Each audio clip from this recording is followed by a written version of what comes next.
Hi, I'm Jada. I currently race GT3 in Australia. It's a cool brand. The socks and the gloves are quite cool, and it's good to use on the sim. High quality materials, and most importantly, comfortable. Quite cool to feel all the bits doing their job, and it was good.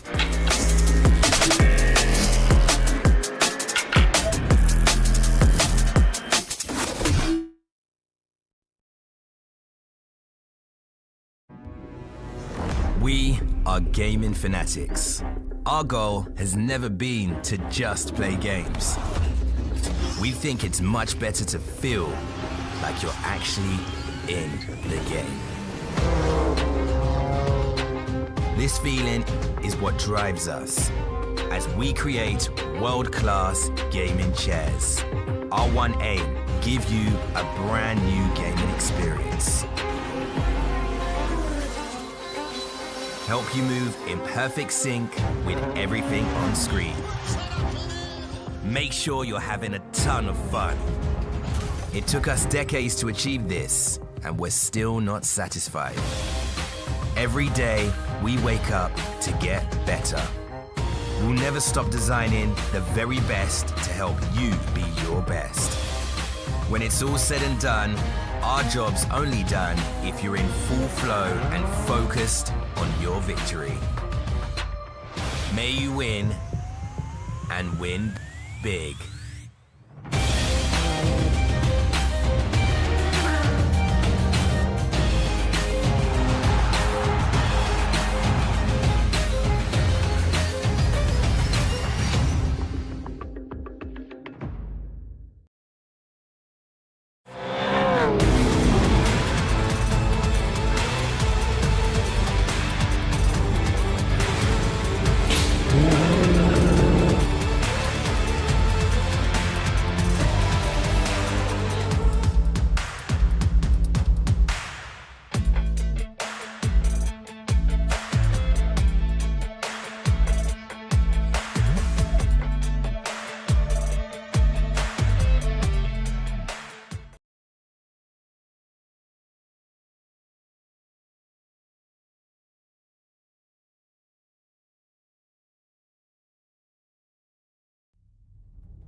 Night 2 of 4 in what has been a fascinating and compelling Logitech G Pro Invitational Series qualifying round so far, ladies and gentlemen.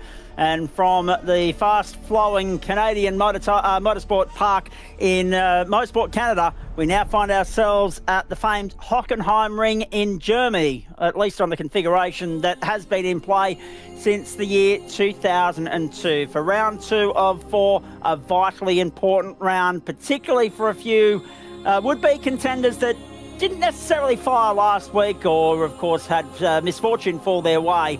But there's one ticket already secure, 19 still on the line.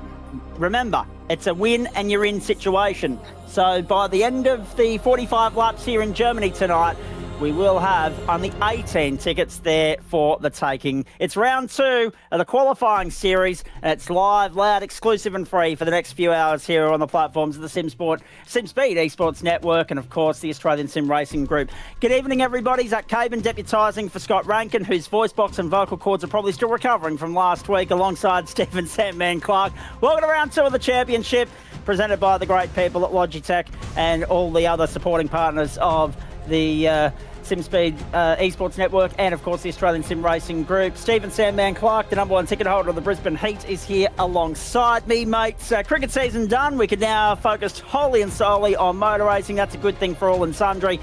The good news, we've got rain in the vicinity. We've been practicing in the rain. Bad news, we're hearing that that's not expected to stick around for the race, but the boys have their work cut out to put on a better show than what they did last week. Absolutely. G'day, Zach. Nice to join you in the commentary box again, mate. Yeah, our B-roll vision at the moment shows beautiful sunshine and dry track, but I can assure you that there is a little bit of moisture on track for the moment. But we believe that the rain is probably going to leave us, and we will have a dry track or a drying circuit. But Boy, oh boy, if anything was to go by last week's race, I'm really looking forward to Hockenheimring. We saw a bit of everything at Motorsport, and Robbie Gibbs got away with it just by the skin of his teeth. And now we see what round 2 holds as we look at the points. Jake Burton, our series leader for this 4-round championship. Although he got a bit unlucky. He had very good pace in in qualifying. Obviously, he started off pole, then fell back a little bit and only missed out by under half a second just to take the win. Really close, wasn't it? Absolutely. I mentioned to the boys off air before we got going that I managed to catch a replay of last week's action only last night, and it had you on the edge of your seat there the last few laps, ladies and gentlemen. You'd probably sense that from the hype in the commentary box, that it was a cutthroat situation there for Jake Burton. Unfortunately, not able to find the 2 or 3 tenths required to displace Robbie Gibbs out of that lead position. Phenomenal performance from him to build and extend and sustain that margin that he had, though, at the front of the field to grab the golden ticket and book his way into the main game. Let's have a look at the other end of the spectrum, though, Sam, man. I mean, there's a lot of would-be contenders there tonight. The golden ticket is, you know, obviously the goal here, and that's the aim, and that's what everybody wants.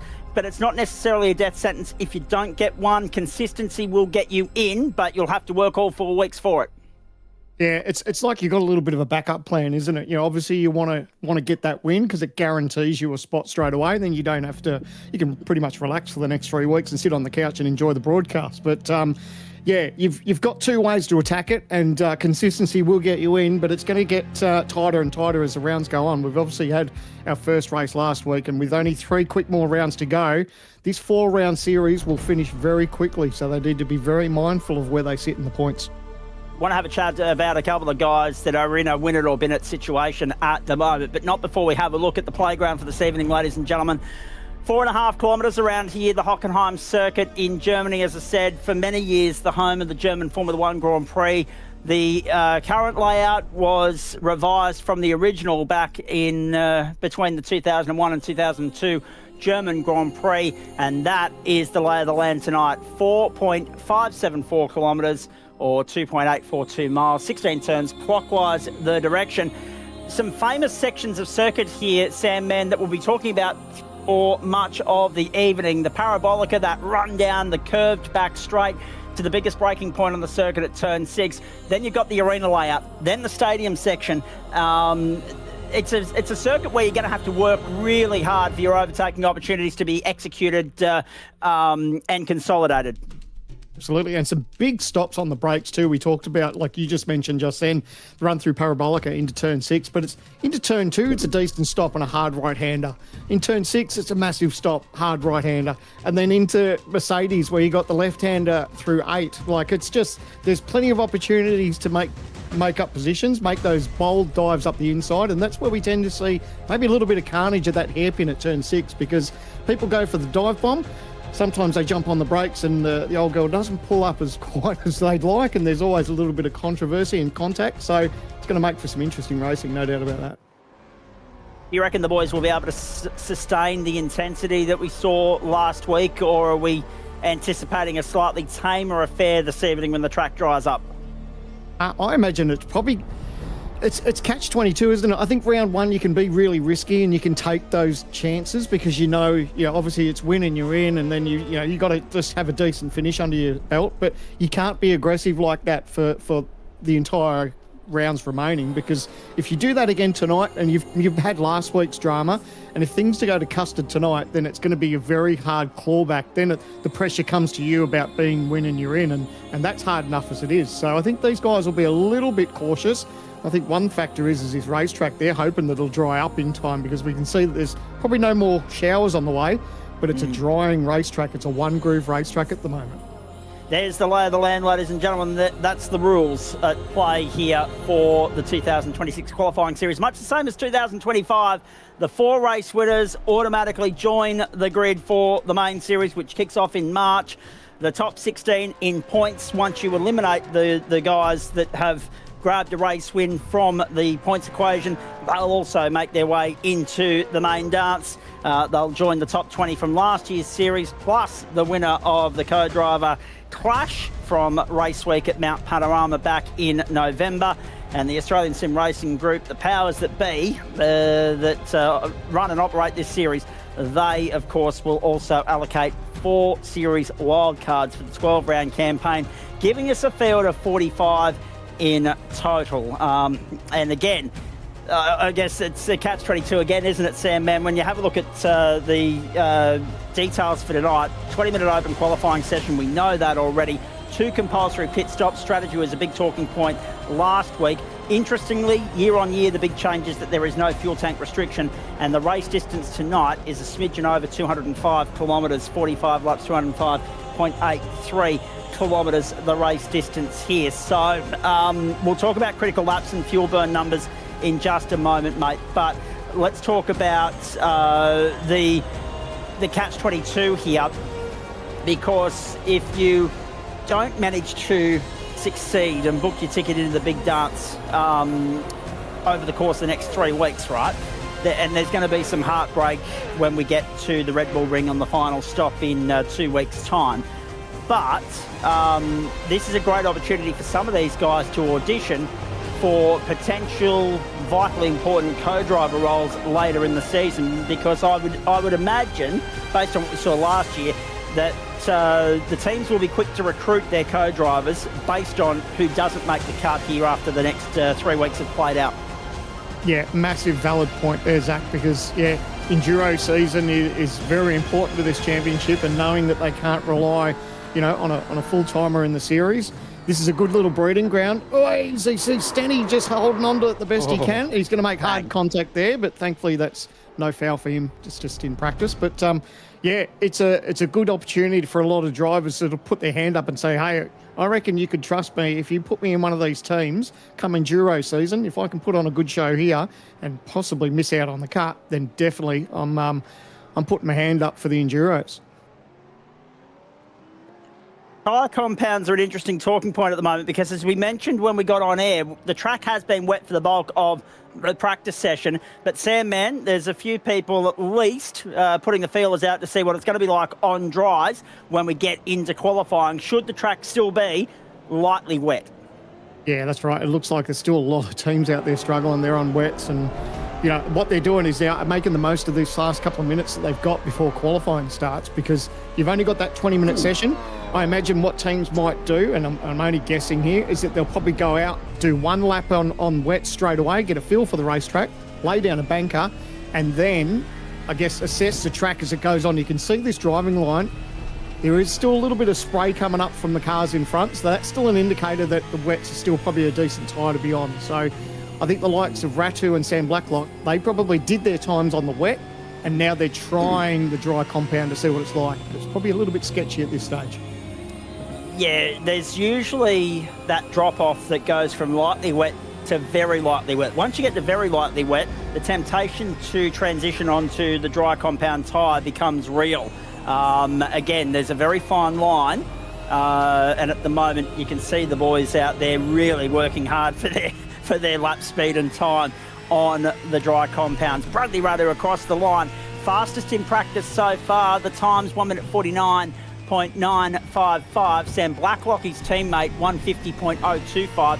And good to see Orbit drop there with a strong presence at the top of this field in practice. It'll be interesting to see if they can convert that into qualifying speed and then race pace as well.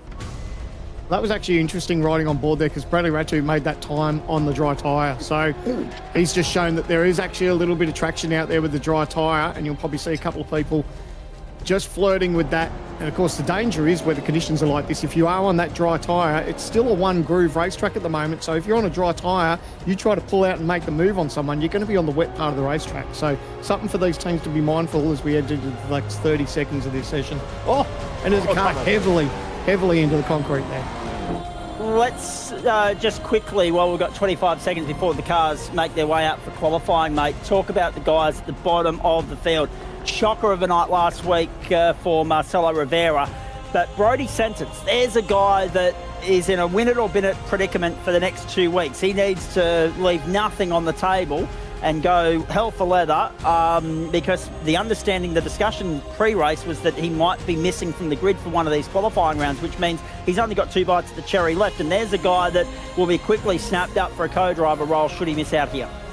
Yeah, and the sad bit is when you miss one of these races being such a short round series is that it doesn't matter about the consistency because you know hope when there's, you know, a whole points race missing. So, yeah, the pressure's on for the next couple of rounds, that's for sure. Here we go. There are the results from the practice session for you, boys and girls. Orbit dropped there 1-2, and it's hosing down in Germany for the qualifying session, which I don't mind. I think that really spices and livens things up for tonight, Sam, man, because this is a circuit where, speaking from past experience commentating on other platforms and in other disciplines as well, GT3, GT4, and also, I guess, Porsche Cup too, watching racing around here, it can be very lively when they're short, sharp, snappy sprint races, but then when you get out there and it's an elongated, like tonight is 200 kilometres or 1 hour or whatever the case may be, you work hard for your entertainment value. Throw all that out the window because the wet weather livens everything up from the outset. So if the rain sticks around, you won't want to miss a moment of tonight's action. Yeah, and the difference that you're going to see from regular dry qualifying to what we've got right out at the moment is that when it's a dry session, you punch out one lap, you head back to pit lane, you put on a new set of Dunlops and you go again. It's a different story in the wet. What you do is you go out and you make the most of your wets and you build that temperature up. So the track will get better and better. There'll be a drier line that it will start to appear. And as these tyres, one of the TTR cars have a hard time pulling up at the hairpin, but you actually want to keep the temperature in these tyres, so you won't be making those crucial pit stops every couple of laps to get the fresh tyres. You want to get that temperature up and get that track as it changes conditions, but we can still see some light rainfall, so it might not be too much of a drying line, but it will taper off a little bit, and there will be some sort of race line that these teams will be able to take advantage of. I live for the day where iRacing gets around the idea of putting canoes and kayaks on the racetrack, because they wouldn't look out of place in these conditions here, ladies and gentlemen. There's certainly enough water to work with. Have a look at some of the puddles falling, both on and off the racetrack. So that's going to be something to be mindful of as well, as these drivers, if they fall foul and head left or right of the track limits, whether they eat concrete or whether they get stuck in puddles that are forming on the verges of the bitumen. So keep an eye out for that too. It's going to be a frantic qualifying session here for all the reasons that Sam Man just mentioned. 17.5 minutes to go. What we also should note is the serious drop-off in time between wet weather laps and dry weather laps around here. It will be slower, naturally, right? That's par for the course in any motorsport discipline. But that also means you've probably likely got 1 or 2 less bites of the cherry here, Sam Man. Maybe there's something to be said about not having to go down pit lane and grab fresh rubber as well, so it might counterbalance the other, but less time to work with because your laps are going to take longer to complete. Yeah, and when you do pit for those, like I said earlier, you want that temperature in your tyres. That's one of your best friends when it's raining conditions like this, is you build that temperature, you want to try and keep it in the tyre. So visibility is exactly what Brad Newman's got at the moment. He's got no traffic in front of him, so he's got a nice clear racetrack. Doesn't have to worry about visibility. So now he can just worry about hitting his marks, and he can see where these puddles are, try his best to dodge them. And you can see he's using different lines. He's got a little bit wide and touched the painted area of the racetrack, so that hurts a little bit in these conditions, but he's managed to get away with it. So this will be the benchmark for everybody to try and either match or improve upon, ladies and gentlemen. We watch Brad Newman in the number 3 make his way around onto the main straight. Let's get an idea of what the hot lap times are going to be in the early stages, and look at how treacherous it is and how hard he's having to work the car through the final corner. Across the line he goes, 1 minute 55.867, so about 10 seconds slower than what we saw at the very tail end of qualifying, of practice I should say. So that's a substantial drop off there. Now, 1 minute, this is William Sapstead coming around onto the main straight. Josh Horton, Blake Fitz, Chris Island have gone and clocked their laps. Rhino Sullivan to the top. to ERT. Very nicely done from the 74. Picked up a minor indiscretion, a few second penalty last week at Canadian Tire Motorsport Park. He'll be hoping for a clean run tonight, and there's a man that on his night, Sandman, could very easily book a golden ticket. Yeah, absolutely. And that was one of the talking points, obviously, from the last round, is those penalties. I mean, it almost gifted Jake Burton the win, and but Robbie Gibbs had that 5-second penalty. He was able to hold off, and like you said, with Ryan O'Sullivan, he was on target to finish in P2, but with that penalty, ended up coming home in 5th. So still a good points day, but that's the last thing you need. OG Gear replay here on the run down to the famed hairpin. Whoa. Puddles, Yeah. lock up, and gone. Thankfully, not taking any collateral damage on the way through. It was smart heads-up driving. The visibility he had was awful, and he sort of felt he was going in too hot. So what did he do? He just moved up the inside and then just did his best not to hit his competitors around him. So that was really good heads-up driving. That was Angus Lawford, of course. Here's Aaron Borg, the number 4. I've known Borgie a long time. Good to see him in his element here, behind the wheel in the sim world. I had the pleasure of racing against him and commentating him in karting going back, 20 years now. I'm showing my age, aren't I? But there's a very well-credentialed steerer for TTR, and he also would love nothing more than to book a golden ticket into the big dance that is the Logitech G Pro Invitational Series for 2026. New fastest lap at the top of the field. Jack Widders, Rain Campbell, Blake Fitz, Ryan O'Sullivan at the top of the order, and Brian Borg into second spot. Now Ryan O'Sullivan. So Brad Newman, our front runner early on, has gone to pit lane, and he's 2 seconds off the pace all of a sudden, Sandman. That changed very quickly. Hayden Belton out of the top.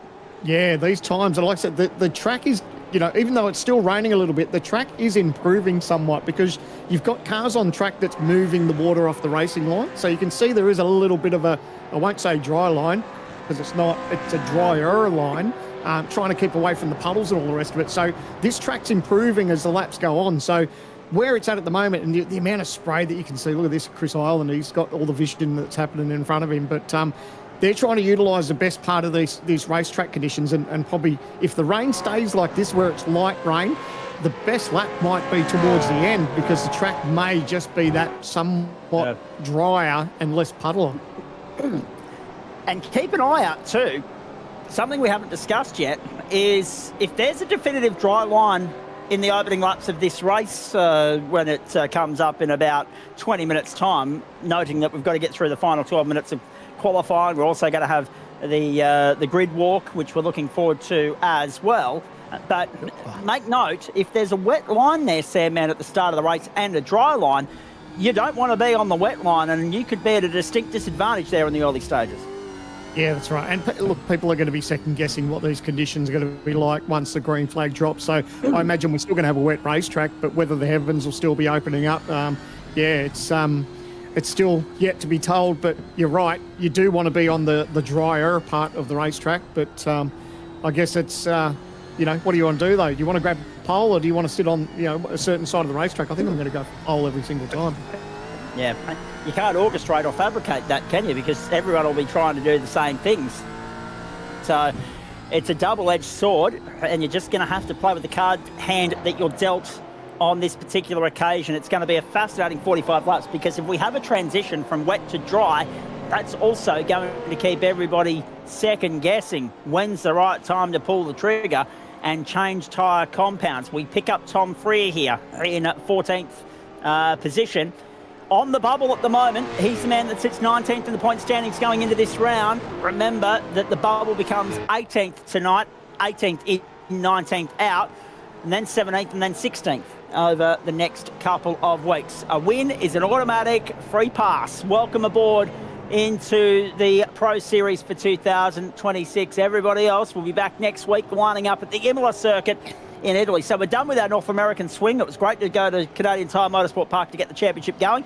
Now it's European favourites. The Hockenheimring, the Red Bull Ring in week 4, Imola next week, to see us through to the end of the campaign. Jack Vidas And then Rhino Sullivan, Sam Blacklock, and also Jordan Mazzaroli making up the top 4 at the moment. Lachlan Capel in 5th. Amazing to see the pace that separates this field again, Sam, man. I mean, I'm looking down the leaderboard at the moment. Everyone inside the top 20 is within a second of the pole sitter. Not really surprising, because I think it was just over a second that covered the 45 that made it into the qualifying series from the outset. Yeah, and it's always a little bit spicier when you add a little bit of water, isn't it? And always I see Rain Cable now up straight to the top on a 52. So the first driver into the 52s now. So this track is improving, but yeah, it always makes things a little bit interesting. And then you go up and down the board at the moment, and our points leader coming in tonight, who was unlucky to miss out on the win last week, Jake Burton, he's back in 12th at the moment. So he's still got his work cut out for him with only just under 10 minutes to go. So not only does he want to be in a better position up the grid, but not just for position, but for visibility. Back there, it's going to be awful if the track's really wet. He'll struggle a little bit in these opening laps. Riding on board now with Jack Vidas, who's now found himself relegated down into position number 3 at the expense of both Rain Campbell in 2nd and now Rhino Sullivan, the front runner of this qualifying session. Times have come down to 1 minute 52.840. So again, as Sam Mann has highlighted, this track, the condition thereof, improving ever so gradually as this session plays out. We're now more than halfway through the session. We're in the arena section of the circuit. We'll flick it back to the right-hand side here through the puddles, and look at the wheel control from Jack Vidas. On the right-hander there, had a couple of bites at the cherry to keep it straight. We'll do the same again as he enters the stadium section. Puddles are forming either side of the track edges on the curbing there as well. He's now being displaced by Tom Freer. Tom Freer's gone P3 and Vidas has gone around. That's that run done. Yeah, it got away from him. Look, if his tyres are pretty average, I'd probably think about making a pit stop and just put on another set. No, he's happy with them. So keeps the temps up and keeps on going. Dennis Gaderick has gone to the top of the points table of the qualifying session leaderboard, ladies and gentlemen, if you don't mind. 1 minute 52.705, 0.13 on Rhino Sullivan, and Rain Campbell only a couple of tenths back. Tom Freer, half a second between him and Gaderick at the moment. We ride with Josh Horton. So Horton he's in 19th at the moment. Love the laser focus. Look at him. He doesn't care who's behind him. He's just eyes forward. You can see he's just easy with the throttle. Just trying his absolute best to get the power down, as less wheel spin as he can. And now he's looking for that little bit of a dry line. Stay away from the puddles on the left. Good smart there. And now he's picking a braking zone. Sounds good. Didn't lock a tyre. Oh, a little bit sideways there as he turned in. And that's it. You're just on tenterhooks. Look at him battling it. He's like, I've lost this lap. So he's going to move out of the way now. Good sportsmanship. He knew that he probably threw that lap away. So he just moved over and said, all right, well, you guys can push on and I'll reset and go again. Wayne Walker has jumped up into 3rd spot. Rain Campbell back to 4th. Brian Borg is 5th. Blake Warboys, Tom Freer, 3rd a minute ago, now 7th. Jack Vidas, Haydenveld and Sam Blacklock. That leaderboard is changing quicker than we can keep up with it, ladies and gentlemen. So much unfolding on the racetrack. We're staying across it as best we can for you. 0.1 the margin, 0.13 the margin. Dennis Gaderick, the Rhino Sullivan, and Blake Warboys front and centre on shot at the moment as Bradley Ratu goes up into position number 6 now. So 6.5 minutes to go, Sam Mann. You're looking at about a minute 52 lap time around here, so you're still good for 3 laps at the moment. Yep. If you time your run. Yeah, that's right. I want to be in my driver's ear and say, look, stay on track. Let's keep those temperatures up. And ideally, if you can time it where you're the very last car to cross the start-finish line before the time goes to 0, then you might be in a shot with, getting the best of it, the better of these conditions. It is still raining. It's not heavy rain, but it is still raining, as you can see from our onboards. But like you said, the track's improving a little bit as far as grip. The cars are getting rid of some of that water, And these times are changing. As you see, Ryan Jones now jumped into P4. Yep. Jonesy up into fourth. And very nicely done, I thought, from Jonesy. And he's proven himself to be a versatile operator in recent weeks, having a crack at the GSRC Super Formula Light campaign, GT3, and a few other things. Now, of course, trying to book himself a ticket into the main dance. There's Gaderick. It's a good thing that he's the race leader at the moment, the Sud Speed entry, the qualifying session leaderboard front runner, because that lap is now null and void. But going back to Ryan Jones, very versatile operator and also a handy commentator when he's not on the racetrack, of course, trying to secure a ticket into the G Pro Invitational Series with thanks to Logitech for 2026. And on his day, he is very capable of grabbing a golden ticket over the next 3 weeks. Will the weather and all the other circumstances fall into place and align for him tonight? Stay with us over the 45-lap journey to find out. Here's Ryan Campbell. Can he improve on 1 minute 52.935? No, not that time through. And he remains in position number 5 with 4.5 minutes to go. Jordan Mazzaroli, he's on screen at the moment, trying to improve. So back in 13th at the moment. What have we got? 4 minutes to go. So the pressure will start being put on these guys now. Again, I'm looking down the board. I'm looking for Jake Burton. I don't know if I've quickly skipped over him or what, but I can't see him. Yeah, 22nd. Yeah, look, that's not ideal. Jake was so close to making it in last week. He had amazing pace. Ryan Jones now top of the leaderboard, so 52.71. But Jake was very quick last week and unfortunately just missed out, and he'll have his work cut up for him back in 22nd at the moment. So not only, as we touched on, it's all the difficulty of having 20 of your best mates around you, but it's that visibility you've got to be chasing at the start that could catch him out, because although he might be having a great race, there could be someone that having drama in front of him and he may not see it. I'm really glad I didn't put the Mozza on Jonesy just quietly. Now, Riley Bilson's picked himself up a 10-second penalty in race, so that'll be a 10-second penalty at the first pit stop for impeding car number 012. So that's not a good start to Bilson's night. Kurt Stenberg on screen at the moment there in 33rd. Go down towards the back of the train though, Sam, man. Teo Sorono's just ahead of Kurt.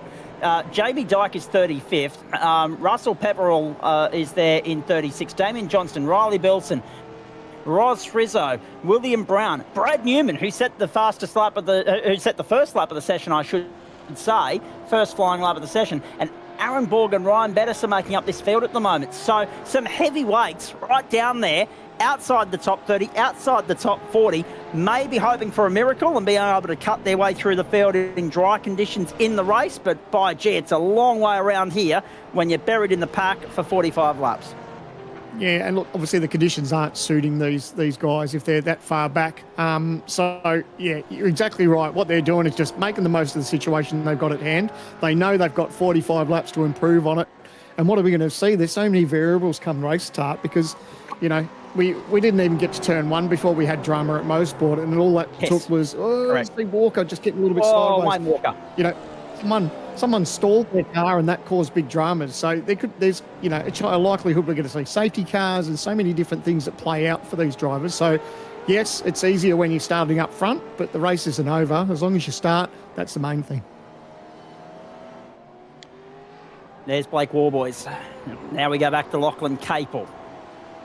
Capel making his way through out of the arena section of the circuit. Now on the way down to the stadium section. We've got a TTR car parked up, drivers left on the exit of the arena section. That was Aaron Borg, so no wonder he's buried that far down the order when he's not able to get a clean lap in. 1 minute 18 to go. Last roll of the dice coming up for all these would-be contenders. Tice Hodges just gone to 13th on the leaderboard. Ryan Jones, Dennis Gaderick, Blake Warboys, Ron O'Sullivan, Wayne Walker, your current top 5. Jonesy's pole margin advantage is .033. 56 seconds to play in qualifying for round 2 of the qualifying series for 26. Lachlan Capel, he's now moved inside the top 10. Now, Philippa's dropped back a little bit, but she was up there or thereabouts earlier in this session, so still coming to grips with this race car. It's not her background and her DNA as far as running supercars, but great to see her in the championship at the moment. So P13, I think she'll be pretty happy with that considering the conditions that she's in at the moment. Looking to emulate the feats of one Emily Jones, I guess, when it comes to taking it to the boys in this series, Sam, man? Absolutely. Emily's such a great steerer, and she's a great part of TTR, and just her driving and the feedback that she gives as far as car setup and everything else, it's brilliant. And yeah, it'd be great to see Philippa in the series as well. So we're keeping our fingers crossed that she makes it inside the cutoff and we see her come full-time throughout the season. But there's Barney waving the checkered flag. That's the session over. Checkered flag flies in Germany. Final roll of the dice. Let's see who can make and break it. Who's going to improve and who's going to have to be content with where they're currently stuck in this leaderboard. Across the line we go. Chris Ireland trying to improve on 31st. Jake Burton in 29th. Last roll of the dice for the man that currently leads the points race. 11th. And up to 11th. What a way to finish the session for Burton. Chris Ireland also improved to 22nd. That info didn't roll through immediately on your screen there, ladies and gentlemen. I had to go scrolling looking for him. Here's Tommy Freer in 12th at the moment. What can he do? Last roll of the dice. No improvement. Actually, no. Slightest improvement from him in terms of time, but not position. He stays 12th. Brodie Sentence in 20th at the moment. Needs a better run than what he had last week. Needs a win more than anything. Jamie Dyke 37th. He would love to get up inside the top 20 at best. But even the top 30 is an improvement on where he is right now. Main straight, struggling to get it off the final corner. Across the line he goes. No improvement from Dyke. Wayne Walker and Rain Campbell are going to share the third row of the grid.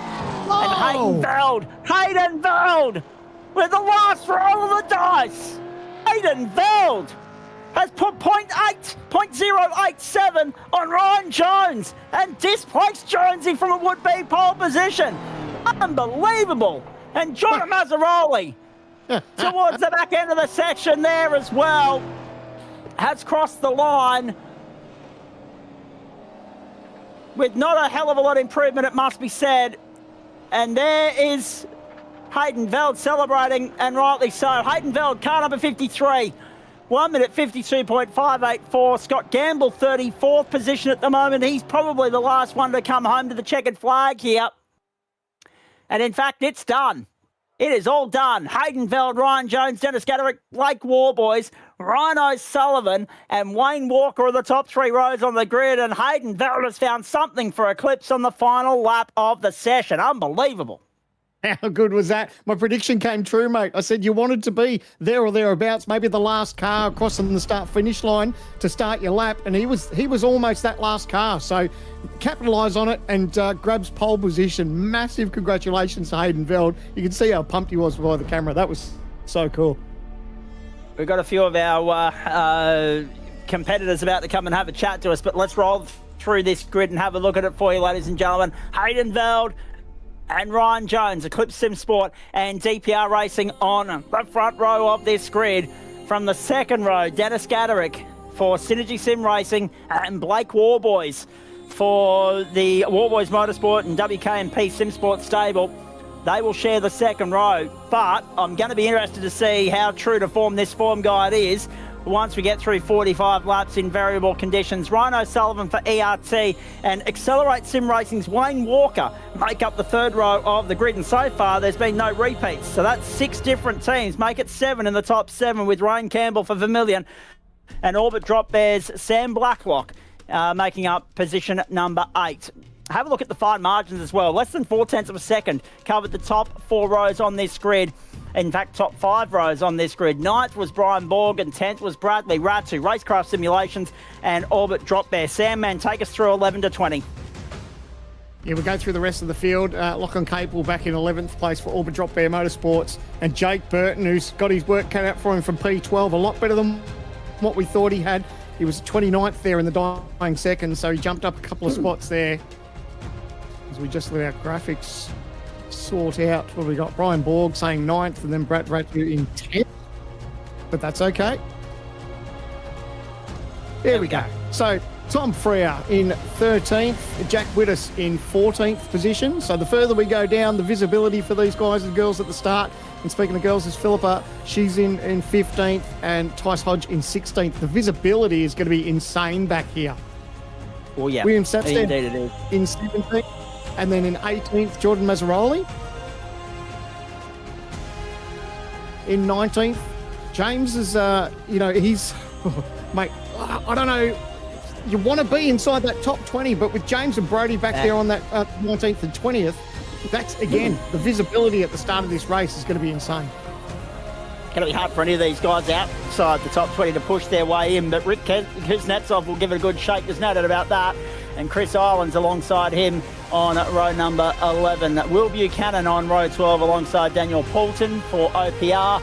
The 13th row will consist of the following two drivers, Russell Pepperell from across the ditch from Trent Tasman Racing, and then, of course, Marcelo Rivera, who can only go forwards based on what we saw last week. He can't have a worse week possible than what we saw last week at Canadian Tire Motorsport Park. Zach Kerr and Angus Lawford are row number 14. Making up the top 30 will be Joshua Horton for Vermilion Esports and, of course, Dylan Pereira for Synergy Sim Racing. But the field continues, Sam, man. Yeah, Blake Fitz in 31st. Kurt Stenberg, he's got his work cut out for him in the TTR Energy Chevrolet, so back in 32nd. Billy Mole in 33rd, and Scotty Campbell back in 34th position. As we check out the tail end, there's now Teo Serrano in 35th, Willem Brown in 36th. And then Jamie Dyke in 37th for Fishy Motorsports, and Ross Rizzo, another of the TTR runners, in 38th position. Riley Bilson in 39th, and Damien Johnston in 40th. Ryan Betts in 41st, and Brad Newman.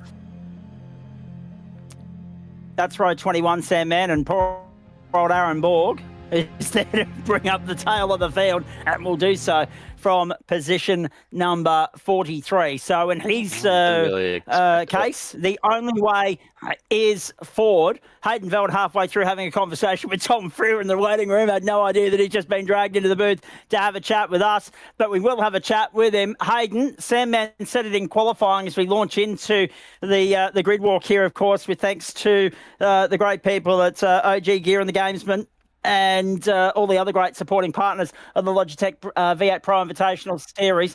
Hayden's yet to join us on the grid. That's because he's in the waiting room having a chat with us in the commentary box. Mate, good evening to you. There he is, flying in at the last second there.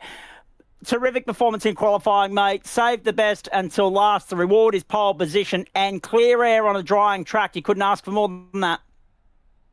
Yeah, wasn't looking too good for a while. I was buried a little bit, but no, it ended up good in the end. Yeah, hopefully we can stay here. It'd be quite ideal, because I've heard a couple of times that it's a win-in you're in situation, so it'd be quite nice to do that. But no, we'll see what we can do. And considering that you're 18th at the moment, yes, you're in at least as far as that ticket allocation is concerned, but you're not safe.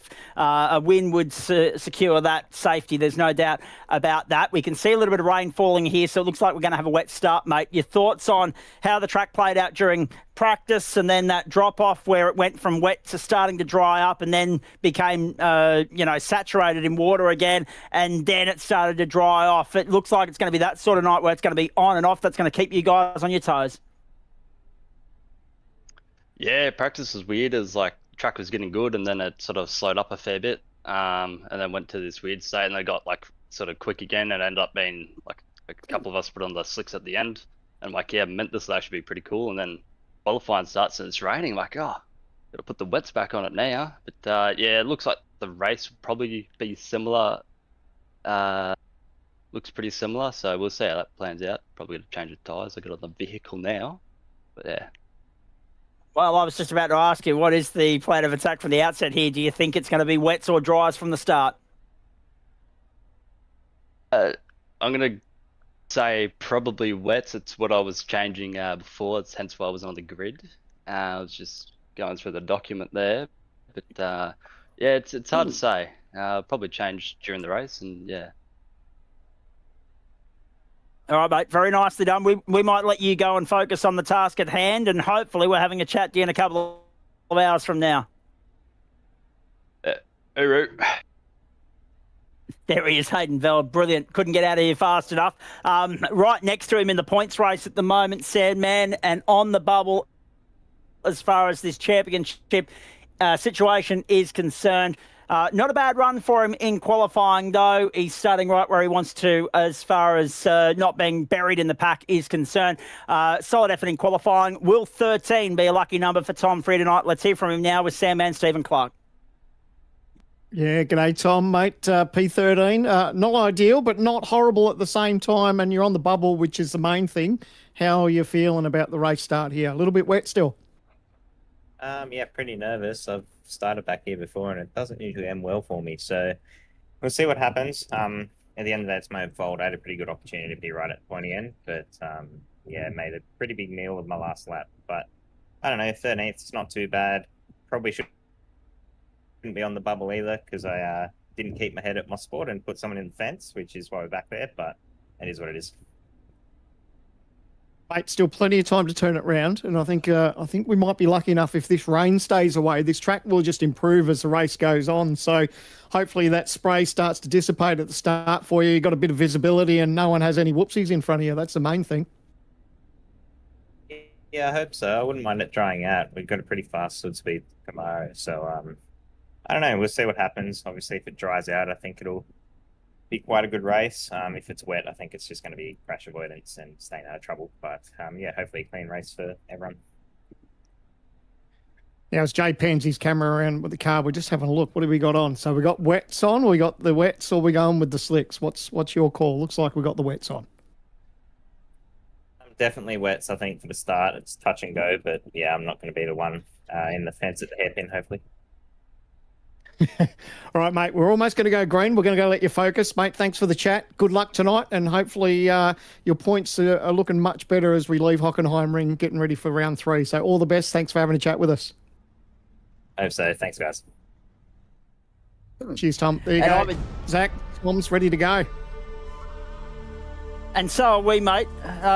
Is it too difficult an assignment to land a prediction from you for this one?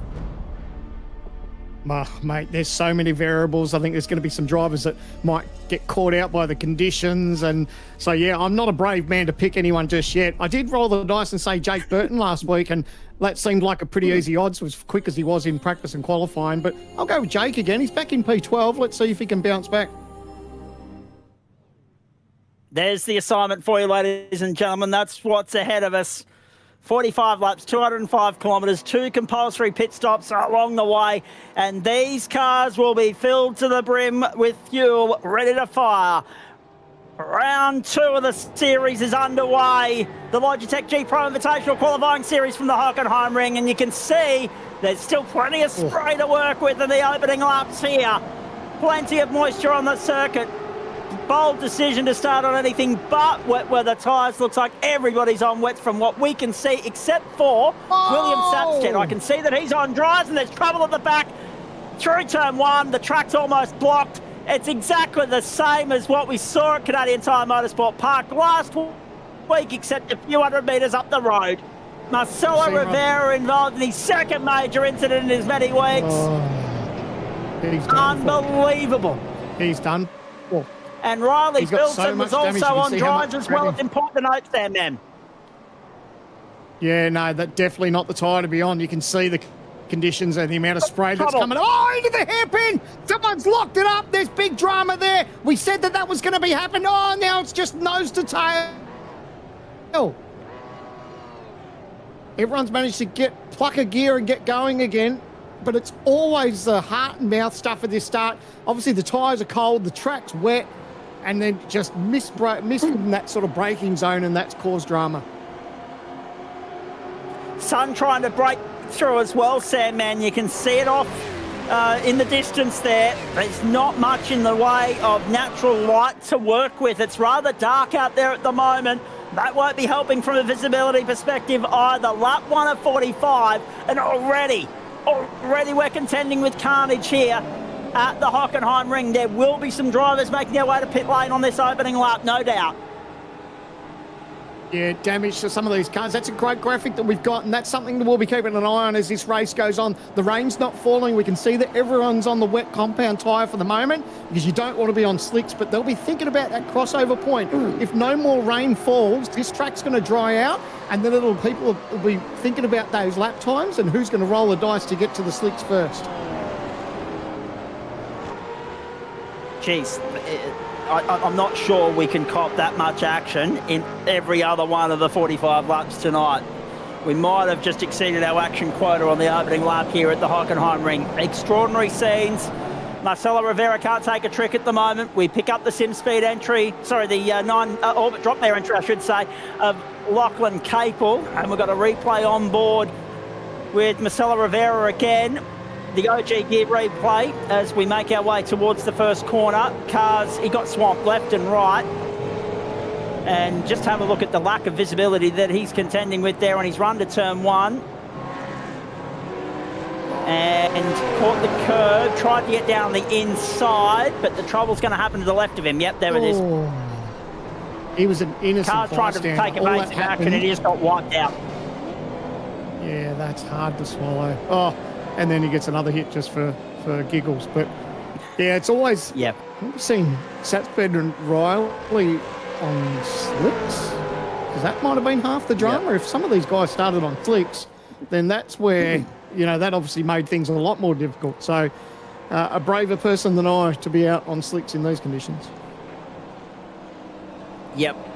Maybe just an oversight on their part as well, Sam, man. But it's those 1%ers that make all the difference in the grand scheme of things here. It's the difference between making and breaking it in the Logitech G Pro Invitational in 2026. We're on board with Bilson on those slick tyres. And look at how treacherous it's going to be for him going into turn 1. Just nothing. The brakes just did not want to cooperate with all that water underneath the slick tyres. It barely pulled up. Fastest lap of the race, however, at the front of this field for Hayden Veld, 152.952. We've barely had a chance to touch him at the front of the field, Sam, man. But he's maintained the early front running here ahead of Ryan Jones and Blake Warboys trying to squeeze down on the inside. Ryan O'Sullivan gets down on the inside of him and Warboys slots back into position number 4. Look at the advantage for Hayden Veld already, Sam, man. It's nearly 3 seconds. Yep, he's comfortable with these conditions. He's got clear visibility. That's another spot for Blake Warboys. Just in a matter of corners, he's dropped from 2nd to 4th. He just had a little bit of a slide when we went to that replay, but still there or thereabouts. But also on the move, Jake Burton. Oh, there's a spin there. Trouble. So there's Trouble. Ryan O'Sullivan. He's gone round. Oh, and everyone's just got to try and pick their way through it. He gets going again. I was just touching on Jake Burton, who's now moved into P6 now, thanks to O'Sullivan's spin. So here we go, and this is the replay that I was talking about. Have a look at Blake Warboys just holding onto it the best he can. We rolled to a replay, and that's where he got swamped a little bit. So the car just got away from him, but thankfully he's still there or thereabouts. Now he's only dropped 1 spot thanks to O'Sullivan's spin. If you're a drifter, you would have been watching Blake Warboys and been in awe of that. It just looked like brilliant slick drift work, but it's being prompted and triggered by the conditions under wheel at the moment, under tyre. Have a look at this. So this is the incident for Ryan O'Sullivan on the run down to the hairpin. Oh, all on his own. All on his own. Back. Yeah, well, he went in a little bit deep and just got into the back of, that would have been Ryan Jones, I think, at the time. So, and then the car's just got away from him, and unfortunately he's just spun. So on board with Burton. This gives you a good indication of how this track's starting to clear up a little bit. Obviously there's still a bit of spray, but this racing line's going to get better and better for him. And Hayden Veld, nearly 4 seconds up the road now on Ryan Jones. He'd be stoked with that. Indeed. It's certainly going to make his night a heck of a lot easier. And he'll be able to breathe a heck of a lot easier as the race plays out if he can stay ahead of the chasing pack and take the pressure off himself and book that golden ticket. A guy that's made a really good start is on your screen at the moment, Jake Burton. We mentioned him being outside the top 10 in qualifying. He's found his way into 6th position in only 3 1/4 laps here at the Hockenheimring, and he's on a great tear and charge at the moment. Next target is Sam Blacklock, then Wayne Walker. The leader is 3.8 to the good. There's Tice Hodge trying to work his way into the top 10. With the ERT entry of Ryan O'Sullivan, the next target, and that's of course on the comeback trail for O'Sullivan, having been caught up in that incident that we saw on the previous lap through. Lachlan Cable now, 8th position, hounding Dennis Gaderick. But to no avail. O'Sullivan is wide again. This time in the arena section. He was having a hard time trying to get back onto the racetrack, so... the one thing I do love about these sort of conditions when you're in the commentary box is these drivers are going to be finding different lines to chase speed. So they're going to be putting their cars in different parts of the racetrack. So it's really going to get juicy, especially as these track conditions change, that where these drivers are trying to find pace, they'll be at moments of the racetrack off the ideal racing line, because that's where they can find grip when it's wet like this. But as it gets quicker and quicker, as it dries up as well, you'll really want to be on that racing line, and then it'll be tiptoe if you get a little bit wide. And that's exactly what Tice Hodge had. He had to be real careful because he was on the painted ripple strips in the wet. That's the last place you want to be. Absolutely. You know what I like most about it, Sam, man? They're out there and we're not. They get the sweat and stress the night away. We get the easy part of the job. Well, that's what I like about it. Now, here's Kurt Stenberg under pressure on the run down towards turn number 1. He's right in the middle of a 3-4-way battle pack at the moment, chasing Zach Kerr, and he got the run off turn 1. Will he set himself up nicely for a run down the inside for turn 2? He will, but he's under pressure from Brad Newman! Brad Newman, turn for the path of 1! Brilliantly done! And poor old Zach Kirk tried to get round the outside. He managed to do that. He's edged out Stenberg. So Stenberg was trying to gain 1, has lost 1. And Brad Newman has gone +2. Move of the night so far. Not over yet, too. Stenny can see everything that's happening in front of him. I think he was being smart about it because he didn't want to get involved in any drama. They're still battling up. Is Stenny going to go look for an inside? Doesn't want to make contact with anyone. Smart there by Stenny. So as much as he missed out on an opportunity there, he's still got a straight race car, but he's still in the thick of it too. I love that onboard shot that we're getting with Stenberg at the moment. You might be looking at that thinking, geez, he looks a little bit tight and cramped and uncomfortable, but it works for him. And that's the thing. You've got to operate with what works best and most comfortable for you. Down towards the stadium section we go. He's 25th at the moment. He was 23rd a couple of moments ago. So it's been a difficult lap for him, but there's still a long way to go here at the Hockenheimring. Kerr the next target, then Newman, then Angus Lawford a couple of seconds up the road beyond that. Newman, the move of the night. Ballsy this early to go for something that ambitious, but he pulled it off and did so cleanly, and that's the whole point of it. Stenberg to the inside. Yep. Yes. There he goes. Oh, it's still not over yet. There goes side by side down the main straight. Oh, Stenberg. He had that pointing towards the pit wall and jagged it back. Now he'll go down the inside. Nicely done. 24th is his once more. Good work there, Stenny. He got the job done. He was patient. He was probably a little bit frustrated. Oh, no, not another 3 wide here, surely. Stenny's going to be going, is this a dream? I've already had this one. I don't want this again. Oh, they're going to hold on. A little bit of bump and grind, but that's all right. Stenny looks like he'll hold on. It might be a dream for someone, but it's Stenberg's nightmare at the moment. I think, Sam, man. Here's Zach Kerr pushing the 018 along. Down the back straight we go. That's Jack Vittis, of course. Hard to believe we were talking about him at the pointy end of the field in qualifying at one point, and he's buried in the mid-pack right now. Oh, too late, gone. Goodbye, Zach Kerr. Well, that was smart heads-up driving. Obviously, he made a mistake, but what he didn't want to make contact with the back of Stenberg. So he pinched the car, or he moved the car a little bit left, and then got on the grass and hit the ripple strip and then couldn't pull it up. So what could have been a massive penalty and turning Kirk Stenberg around, he actually got away with it, sacrificed himself, but hasn't got a penalty, so he lives to fight another day. We're on lap 6 and we haven't seen the safety car yet. That's an achievement given the conditions that we're contending with here, ladies and gentlemen. Well done to all and sundry. Yes, there's been a couple of incidents so far, but no call of the safety car being required to neutralise the field just yet. Marcelo Rivera confirmed as the first retirement of the night, ladies and gentlemen. That's unfortunate for him. Bilson Sapstead and Damien Johnston have also visited the pit lane. They're back out there. We've still got 42 runners at the Hockenheimring. That's tough for Marcelo. He's now at a point where a pressure cooker situation where he has to win. He literally has to win now. So, yeah, that's obviously race controls. They've got a 5-second penalty there for Damien Johnston. So that was contact with Ross Rizzo. And Jamie Dyke and Bradley Ratu have gone early. Read their first pit stop of the night too, it would seem. Lap 7 of 45, still 38 to go. But if you've got to do 2 stops, Sam, man, and you're in the window to do it, why not try and get some clear air, especially in these conditions? Yeah, well, they're hoping that what will happen is that they'll run that wet tyre now because obviously you're still ready for a wet. But they're hoping that by the time it comes round for their next pit stop, it'll be that perfect time to put on a set of slicks. So that's what they're thinking. That's what their game plan is. But we don't know what Mother Nature's got in store. We think it's not going to rain anymore by the look of the skies. And so they're betting that this track will probably dry up and it'll be perfect time to switch to slicks. I really can't believe that we waited all year last year to see precipitation in the Logitech G Pro Invitational Series, and yet we've got it second up, and we're not even out of January yet in 2026. There is still a 15% chance of rain in about 45 minutes.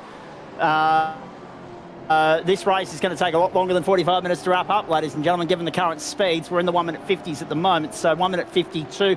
Let's say that's 6 laps every 11 minutes or so. Forgive me, maths is not my strong point, but if we're working on that notion, right, 24 laps time, 32, 33 laps is where we'll be at, and therefore a 15% chance of rain just as we're edging into the final 25% of the race. So you're saying there's a chance, it's a slim chance, but it ain't over yet. We're not out of the woods just yet as far as completely being able to call this a dry race from here is concerned. And that's the point as well. Oh, wide at turn 1. That's Angus Lawford's going to go up in 22nd as a result of that, Brad Newman. Also up in the 21st, the would-be stranded car on the outside there was Philippa Boquita as well. So she bowled it wide. The other 2 beneficiaries of that, Brodie Sentence up into 14th. Good run from him so far. Current championship standings have Blake Warboys on top. Jake Burton, Sam Blacklock, Ryan Jones and Rilo Sullivan would be your top 5 if things were to finish as they currently stand. But we're a long way from being able to give you any sort of confirmation on that. Of course, Jack Vidas has been handed a black flag as well, ladies and gentlemen. Scott Gamble finds himself in the pit lane. Oh, Sam, man, you love your cricket as much as I do. As Bill Laurie would say, it's all happening in Hockenheim. Absolutely, and it's only lap 8 of 45, so we're going to see so much play out over the next few laps as people are just still coming to grips with the way this racetrack is. You can see it in the background, people just struggling for traction, and it's one of those things, isn't it? You want to get the power down as quick as you can. You want to be as late as you can be on the brakes as well, but you've really got to look after it in these conditions. It's so tricky, and you can lose so much more than there is to gain the way this track is at the moment. As we look at, we're on board with Wayne Walker, looking back to Sam Blacklock, and right behind him is Jake Burton. So what he needs to do is make sure his eyes forward, because if you start concentrating on what's behind him, it might be easy to make a little mistake. Fastest lap of the race so far from Wayne Walker. So he's really taken it to the boys. That Jack Vidas penalty for contact with Bradley Ratu from what we can ascertain there. Wayne Walker is who you're looking at the moment, looking back to the car in 5th place. Also from the Orbit Drop Bear stable, of course, that's Sam Blacklock. Blacklock, no stranger to these supercars. He loves them. He would love nothing more than to book his ticket into the G Pro Invitational for this season. And we're just getting some word through from our commentary position as well, and I appreciate Jay Kennedy chiming in here, that Wayne Walker is currently leading the V8 Vets Championship at the moment. So the old and the new, it would seem here, Sam, man, trying to get into the biggest V8 supercar championship in the sim world in this country for 2026. And Wayne is holding himself very well at the moment in fourth. Absolutely. A lot of great talent. I can't take my name out of that list, but so many great drivers. Oh, a little bit of contact there. Was that Stenny in the thick of it here? Fitz as well. The Vet Series is brilliant. There's so many good drivers in there. Great to see him having a crack here. But Stenberg, he is right in the thick of it. A little bit of nose to tail. And now trying to chase a little bit of grip offline there.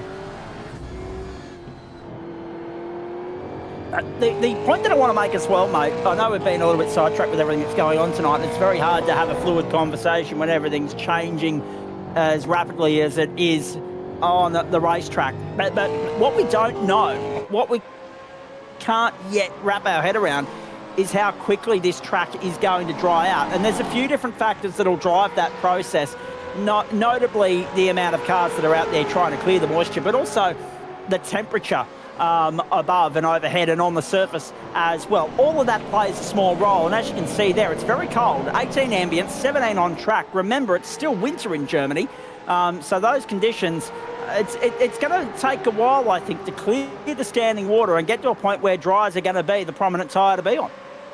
Yeah, and that's why some of these other drivers have rolled the dice and played that pit stop first, like we touched on. You do need to make 2 stops in this race, so do one where you're going to absolutely bolt on a set of wets, and then hopefully you're in a position where the track's changing. Oh, a little bit of a slide there. Did Wayne Walker lose a position? Looks like Sam Blacklock was going to almost try and get past him. He was trying to get the power down. No, he managed to hold on to it, so well done, Wayne Walker. But, there's going to be a crossover point, and everyone's going to be watching the stopwatch as far as these times, and when they see it plummet, that's when they'll start thinking about the slicks. Far less prominent puddles on this circuit than what there was a few moments ago. Burtoned around the inside. He was on the outside. He's now on the inside. He's locking horns and running puddles with Sam Blacklock on the run to the stadium section. But Burton will go to fifth with a bit of forceful, aggressive driving. That's the way you work your way to the front of the field. Oh, he's got to hold on to it. Jake's got to run a little bit wide. Oh, he's got to be also careful that Sam Blacklock doesn't want to get to the back of him. So, hey, he's had some advice there from Harry Hogg, who Rubbin's racing. So these boys just getting into it a little bit. And Jake has now got the job done on Sam, and he's trying to do eyes forward and chase down Wayne Walker in fourth. Lap 11 of 45, and across the start line we go. The OG Gear replay illustrates it for you. This was the move, and this is where the orientations of it were, I guess, ladies and gentlemen. That was very nicely done. He got the job done at the arena section, but then ran it wide. That allowed Blacklock to get the run. There's the touch. There's the second bump and rub. There's the third. 3, 4. Yeah. But again, it's one of those circuits where you can get that initial overtake done, but you can't consolidate it for another 2 or 3 corners, such as the flow and the possibility for the switchbacks and the up and unders to play out, Sam, man. And that was beautifully illustrated by the 2 gentlemen just there. And great, door-to-door racing, and that's what we love about this series. Yeah, that's right. Sam, obviously, it was part of the TTR fold a number of years ago, so they're no stranger to each other. Rhino Sullivan. I think Rhino Sullivan on pit road, or is he just dropping down the order? He's got it. Oh, no. Tech issue for Rhino Sullivan. Would you believe that? Another would-be contender bites the dust. Oh, no. I fully understand if it was Monday night in this part of the world, because we had as my audience over on the gents will know, we had a power outage here for 4 hours, and that ruled me out of the second half of our broadcast on Monday night. But there's no storms around tonight. There's no heat wave around today in southeast Queensland. And by heat wave, I mean anything over 40 degrees. We're used to high 30s, but yeah, that's an unexplained tech issue for Rhino Sullivan. No further action for the incident between cars 3 and 38. Brad Newman, of course, car number 3. And car number 38 was Bradley Ratu. No further action for those guys. Bradley stuck in 36th at the moment. Rhino Sullivan driving from the server. Riley Bilson's 3 laps down. Marcelo Rivera, the first to confirm retirement of the race. And Rhino Sullivan's about to be the second. Ryan Jones and Blake Warboys there, second second and third. That unfortunately puts Ron O'Sullivan in that win it or bin it situation as well. Sam Mangees, the next 2 weeks, Imola and the Red Bull Ring, they are going to be cutthroat, because the closer we get to the cut-off, which is the end of the Red Bull Ring, the higher the stakes get. Therefore, the intensity, the pressure, everything lifts with that. And Ryan O'Sullivan's a guy that you want to see on the main grid. But now, to ensure that he is, he's going to have to win one of these remaining 2 races. Yeah, it hurts when you get taken out. And I jokingly say that in sim sport, it's in esports, it's our 20-cent part. You know, if you fall out of the server or the internet has a little hiccup or whatever the case may be, that's our 20-cent part from motor racing that we just have no control of whatsoever. So yeah, it's a shame, but you're right, it really puts the pressure on him for next week. You and I are one of the same, mate. I usually refer to it as the mechanical, the technical issues that we have and the mechanical issues of the sim world. That's the best way to describe it to everybody, to give you that real life to sim world comparison. They are our mechanical issues, are our tech faults, unfortunately. And technology, for, you know, everything it's given us, is still not perfect. Blake Warboy's there in third at the moment, so the stakes have lifted at the front of the field as well. They're not going to catch Hayden Veld. He's in a different postcode at the moment. 5 seconds good on Ryan Jones, who's under tremendous pressure here from Blake Warboy. So yet again, 3 different teams fighting it out in the top 3. Great to see Blake Warboys has got that camera so we can see him attack in the back here of Ryan Jones. I love it. I love watching the drivers up on the wheel, and good to see a little bit of professionalism too. He's got the team shirt going, so I love that teams have got their own sort of race wear and team shirts. I reckon that's a great thing to have, and huge shout out to Blake and everyone who gives us these live camera feeds, because it's just adds that little bit of element to our sim sport, and I love it. So great to see. Indeed it is. Let's go and pick up the battle between Will Buchanan and Rick Kuznetsov. And also Brad Newman down on the inside. Gets by Buchanan nicely. But by gee, Newman's been the big sender in this field this evening, hasn't he? Some big moves pulled off so far. And have a look at how much progress he's made throughout the course of the night. Up 27 positions already. Biggest mover on the racetrack right now, and still a bit of work to do. Hello, from 42nd, 42nd, if you don't mind, Sam, man, up to 15th. It's extraordinary. Make it 14th, because he's going to get up the inside here. Rick, possibly. He's got really good pace in his car at the moment. No, he thinks better of it. He wants to find another day. Doesn't mean that he won't maybe stick it up the inside or the outside of this next corner, but he's looking very comfortable, and that's exactly what he does. So put another one, chalk another one up on the board for him. He's really happy in these conditions. Josh Horton's been given a 10-second invoice. The penalty for the contact with Blake Fitz is 10 seconds.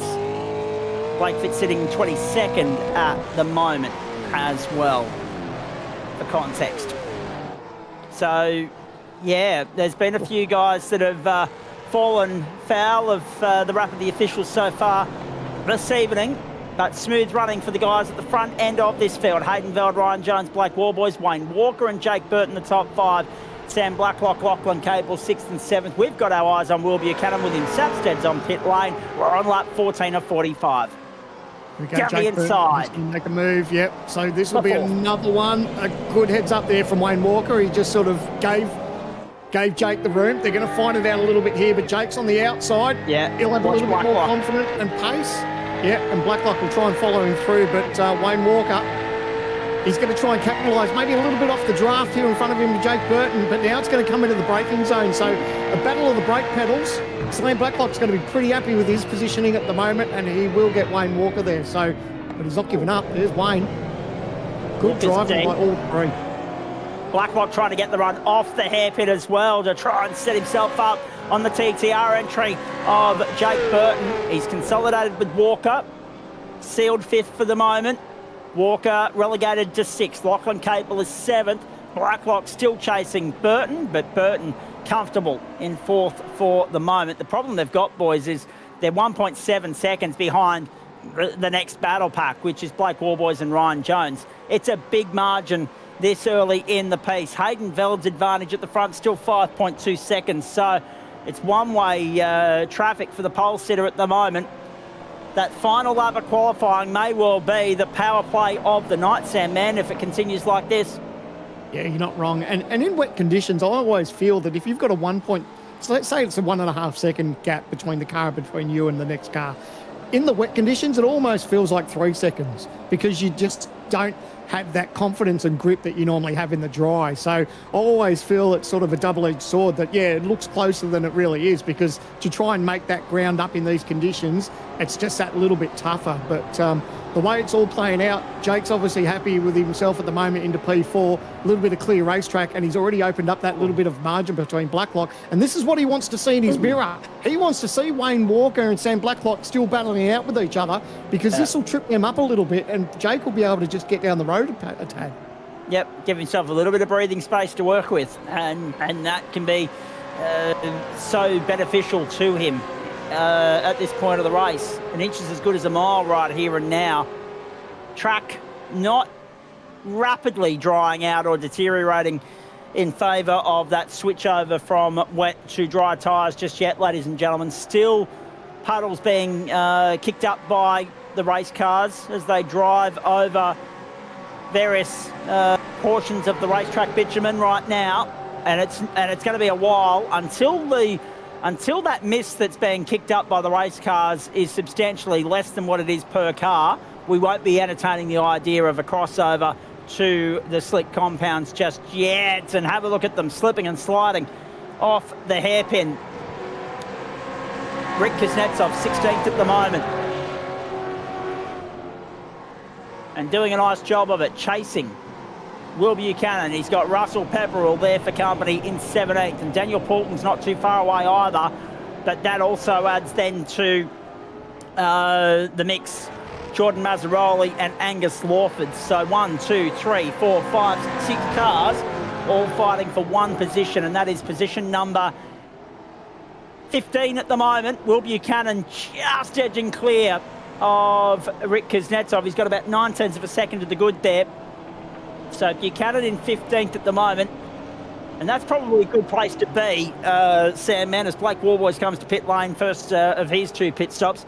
Probably a good place to be, that top 15, because you're going to get enough points to give yourself some leverage to work with should you have a bad run and finish outside the top 20 in the next couple of weeks. At least you can fall back on, hopefully for your sake, the points that you've accumulated over the first couple of weeks if you've had a good enough run. Yeah, well, that's exactly right. And here we go. We're going to go to a replay, the OGQ replay. This is Philippa Paquita. They're just battling, trying to get around the outside. Lawford, she's just run a little bit wide. Got caught out by the conditions there. Thankfully didn't touch the barrier on the outside, and just brings back a little bit of marbles on the racetrack, but still lives to fight another day. But so easy to do in these conditions. And Burton's lost a spot. Blacklock's got back by Burton, yeah. And very nicely done too. So these two are going to continue to have at it as the race plays out. Burton's made a mistake on the OG gear replay coming down to the hairpin. You're going to see it on your screen now. A little bit too deep into the braking zone. Runs it wide off the racetrack. So easily done, particularly in these conditions. There was contact on the exit as well with Wayne Walker. Now, the rejoin will be looked at. Yeah, the officials will look at that for that rejoin. So as much as I picked Jake for possibly getting the win tonight, they will definitely look at that rejoin. It's a tricky part of the racetrack because obviously Wayne would have been already on the brakes. And so here we go. This is the OG gear replay on top of Walker. Burton tries to rejoin. Bang. Oh, the officials are going to look at that. Looks like the left front may be punched in. It is. Oh dear. Oh dear. So we talked about Jake missing out and having a bit of bad luck last week, just missing out ever so much and not taking the win last week. Still in a good points position, and he's at P4 at the moment, but I think the team in race control will be looking at that one. Indeed, across the line we go. Brian Borg to pit lane. Will Buchanan, the beneficiary of that, goes to 14th. Kuznetsov, Pepperell, all moving up the field now as Brian Borg transits the lane for the first time tonight. We pick up Jake Burton again. Still in pursuit of Sam Blacklock. Ryan Jones enjoying some breathing space in second at the moment. And of course, we're still waiting to see what the corrected order looks like, where Blake Warboy squeezes back in to the fold here. But Hayden Veld, catch me if you can, out to 7 seconds on Ryan Jones right now. Warboy sits there 13th. Now, he's the best placed by far and away of anyone that's stopped already. But it's only about maybe a quarter of the field that has already stopped, Sandman. I'm looking at the leaderboard here, and you've got to go back outside the top 30 to see most of those who have stopped. Only 3 cars in the top 30 have transited the lane so far. Yeah, they're looking for this crossover point for the racetrack. That's what they're doing. I think for me, as this race goes on, I probably would have gambled and thrown one set of wets on and then probably be right at the point for the crossover with the slicks. But that probably says a lot for why I'm in a commentary box and not in a race car. So who knows? But look, at the end of the day, they are all rolling the dice, and no one's done anything wrong at this stage. There's still a lot to play out. Lap 18 of 45, and this track is obviously getting faster and faster each lap.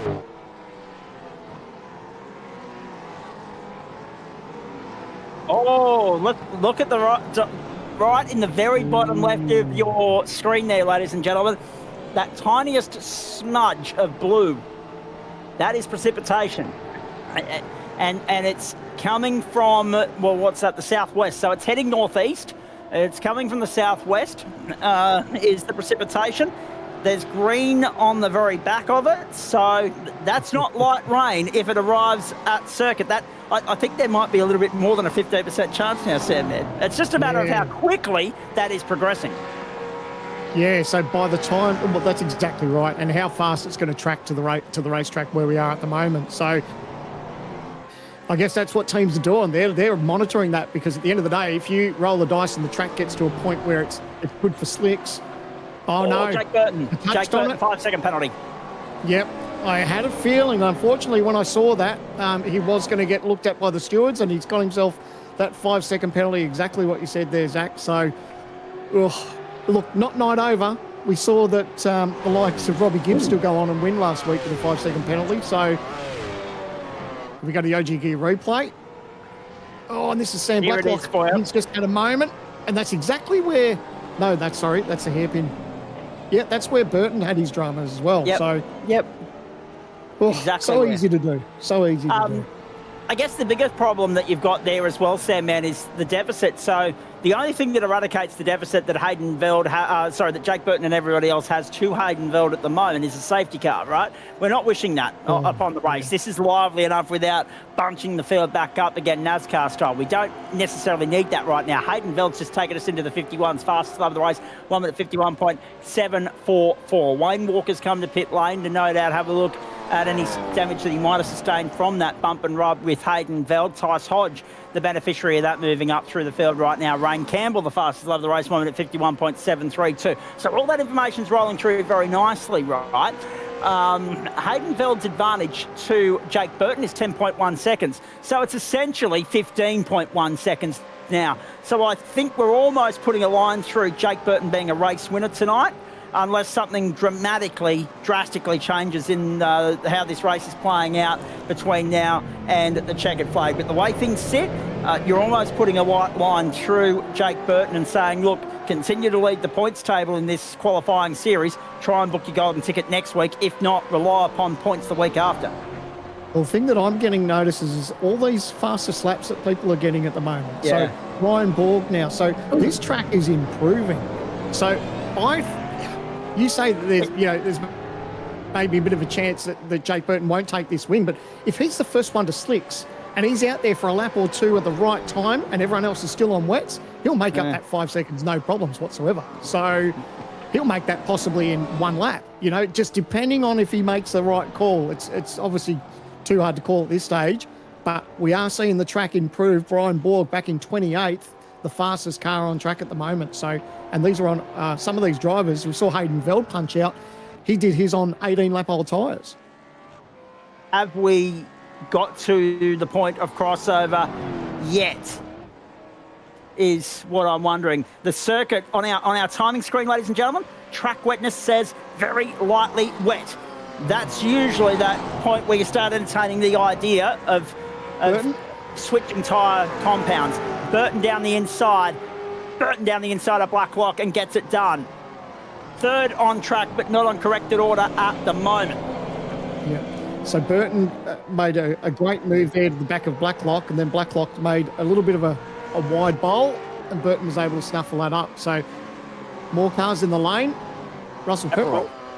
So interesting to see if is he going to roll the dice and put slicks on. I don't know. We're getting intel that Burton's going to be pitting this lap, so keep an eye out for Burton to be pitting this lap. Now, no doubt that's his team giving race control the heads up that he's coming into the pit lane this lap, so they can observe that he is observing his 5-second stop and hold.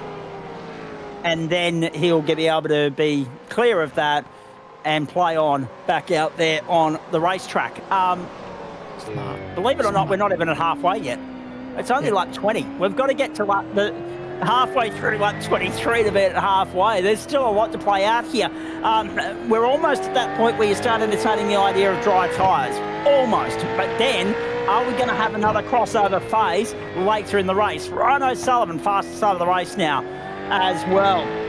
Back in the race with the internet dropout sorted. That's what I've always said about this part of the world. It's amazing, isn't it? First world country, third world internet, and then you go out to regional Queensland and it's fourth world. Poor old Ryan O'Sullivan, subject to the internet gods and the powers that be with regards to working when they want to, right here and now. Jake Burton to pit lane. It was a bit of a skirmish on the run into pit lane.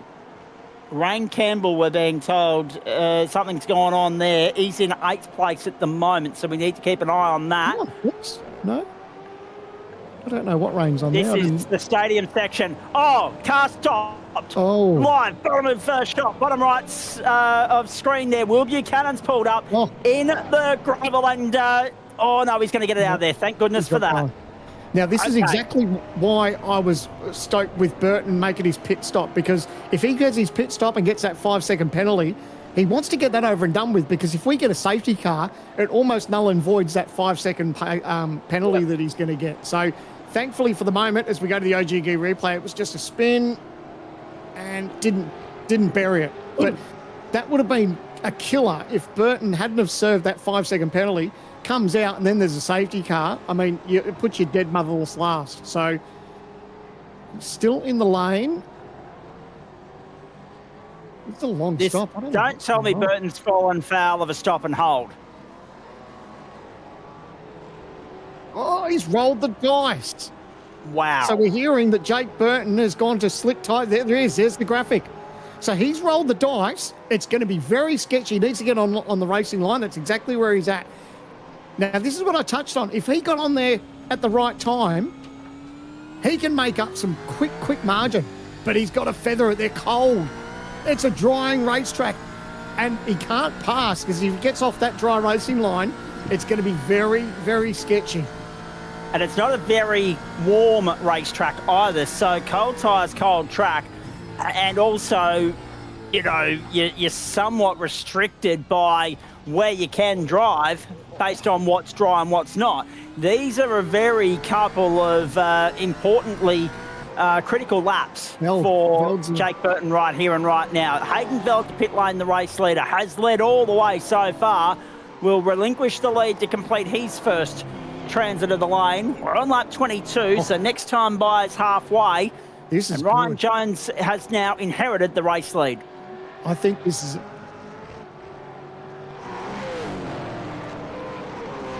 Oh, no. Okay, so we're also now hearing that Jake Burton, it wasn't just that he was switching over to dries, ladies and gentlemen, but it was also because he and Hayden Veld's now rolled the dice on dries as well, but he also has been pinged by iRacing, not our officials, iRacing themselves. They hand out internal penalties in the servers for an unsafe pit entry. He touched the green line, or the green AstroTurf on the way through. That is a big no-no in this game. The invoice was 30 seconds, and that all but certainly rules Jake Burton out of business tonight. Mate, talk about a kick while you're down. So, there it is. He's turned in late, and that's exactly the moment there where he's touched the green, and iRacing have said, no, can't do that, and unfortunately he's had to serve that penalty. So that's hurt him. Although he's rolled the dice and gone with the slick tyre, unfortunately that's bit him in the backside. But look at the pace he's got. The slick tyre at the moment looks, just as I say that, he's run wide. He got off the racing line, but you can see Velder's gone to the slick tyre. Oh.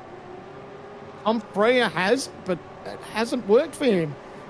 Oh, it's dicey. It's dicey at the moment as far as being on the right tyre at the right time. Sketchy. And if this hurts Veld, this will bring Ryan Jones and Sam Blacklock right into the fold where they may jump him. Indeed. Just hairy moments, there's no doubt about that. And there's the 41, the Sudspeed entry, having its moment. Now, Ryan Jones to pit lane. Sam Blacklock, Lachlan Cable play on. Tice Hodge as well. Tice Hodge, the fastest lap of the race. We're into the 1 minute 50s, ladies and gentlemen. 1 minute 50.572. And in ninth position now, heading into pit lane, there is Angus Lawford. And this is Chris Island on the replay with thanks to OG. Yeah, off the road. Hold it. He can't pull it up. Oh, no. Oh, and that's Stenberg that he's nailed. He was literally a passenger. He couldn't do a thing because it was so wet out there. He just couldn't pull it up. And unfortunately, lucky not to actually destroy Stenberg's car. He got away with it. Like, obviously lost a little bit of time there, but boy, oh boy, that could have been a lot uglier. Here we go. This is Stenny. Minding your own business. 2, 1. Bang. Oh, massive hit. And only lost, 3 spots. Not the traditional way you go and introduce yourself to people, but this is motor racing, isn't it, ladies and gentlemen? Sam Blacklock and Lachlan Capel, how nice is the picture for that for Orbit Drop Bear at the moment? They lead the way in Germany. They are due on the pit lane any tick of the clock. Only 5 of the top 20 yet to transit the lane. And the rest of the field is cleansed. We've now passed the half race distance. Chris Island still sits on pit lane. Look at that. And we've got plenty of rain on the way. Have a look at that. So this race is about to liven up again, ladies and gentlemen. Strap yourself in. That at the pace at which that is moving, that's here in the next 20 laps. That's not waiting until we're done. That's not waiting until the checkered flag flies. It's on its way to wreak havoc with the final few laps of this second round of the Logitech G Pro Invitational Supercar Qualifying Series for 2026. Ryan Jones on the OG gear replay again did well to miss the wall. Hayden Veld, a 47. Wow. He's into the 47s. So that's shows ridiculous. He shows you that that's the tyre to be on right now. So Veld is on the slicks, and that's the tyre everyone needs to be on. The only thing it does, it makes it a little bit dicey. We've already seen a couple of cars. If you get off that racing line, you're going to have a moment. So you really need to be smart about your positioning your car and staying on that racing line, because that's the dry part of the racetrack. You get off that, and we've already seen so many dramas. Have a look at this. How lucky. He spins it so he doesn't nail the inside barrier. Look how close he gets. A cigarette paper between the bumper and the tyre barrier there. G'day, Larry. Larry's just there, the track marshal. So. and if you freeze it there, which we did, you can see just how close Barney was to Larry was to needing a change of pants. My goodness. What about that? And a heart-in-the-mouth moment for Ryan Jones as well. Oh, my goodness. Don't go to bed just yet, ladies and gentlemen. Stay with us. There's plenty to play out here in round 2 of the qualifying series. Next week, Imola. Third different play-by-play lead commentator in the booth too, by the way, ladies and gentlemen, because neither Rankin or I am available next week. I'm emceeing the season launch for the Ipswich Jets Rugby League and Netball teams. Oh, trouble, gone! Who was that on the right-hand side? Ryan Jones, his second moment of the stint. And Jones is in all sorts of trouble now, plummeting outside the top 10. And also around the 43 of Josh Horton. Hayden Veld again in the 47, Sam, man. He's found a nice little space for himself on the dry rubber that everybody else is trying to get to. Yeah, he's loving it. 11-second margin over himself and Blake Warboys too. So he's really loving the car. Oh, there's a car backwards there too, out of shot too. Who was that? Was that Lachlan Capel? Yep, so Capel's now sideways. He's managed to keep it off. Yep, he's kept it off the wall.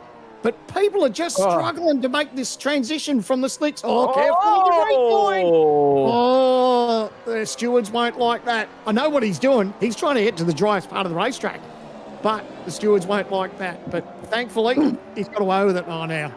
Check this out. Have a look at this. Jay's got very tricky with our drone cam. No chance. Have a look at that. The great Dennis Cometti. The great Dennis Cometti would say centimetre perfect. Perfect. That's exactly right. Although I think it's more millimetre perfect in this ridiculous scenario. Have a look at the wheel marks there, ladies and gentlemen. Go and buy yourself a lottery ticket, Jonesy, for goodness sake. Oh, have a look at the damage on Jonesy's car now as a result of the second point of impact that he's had this evening. Not the first incident, but the second one. And he's in all sorts of trouble now.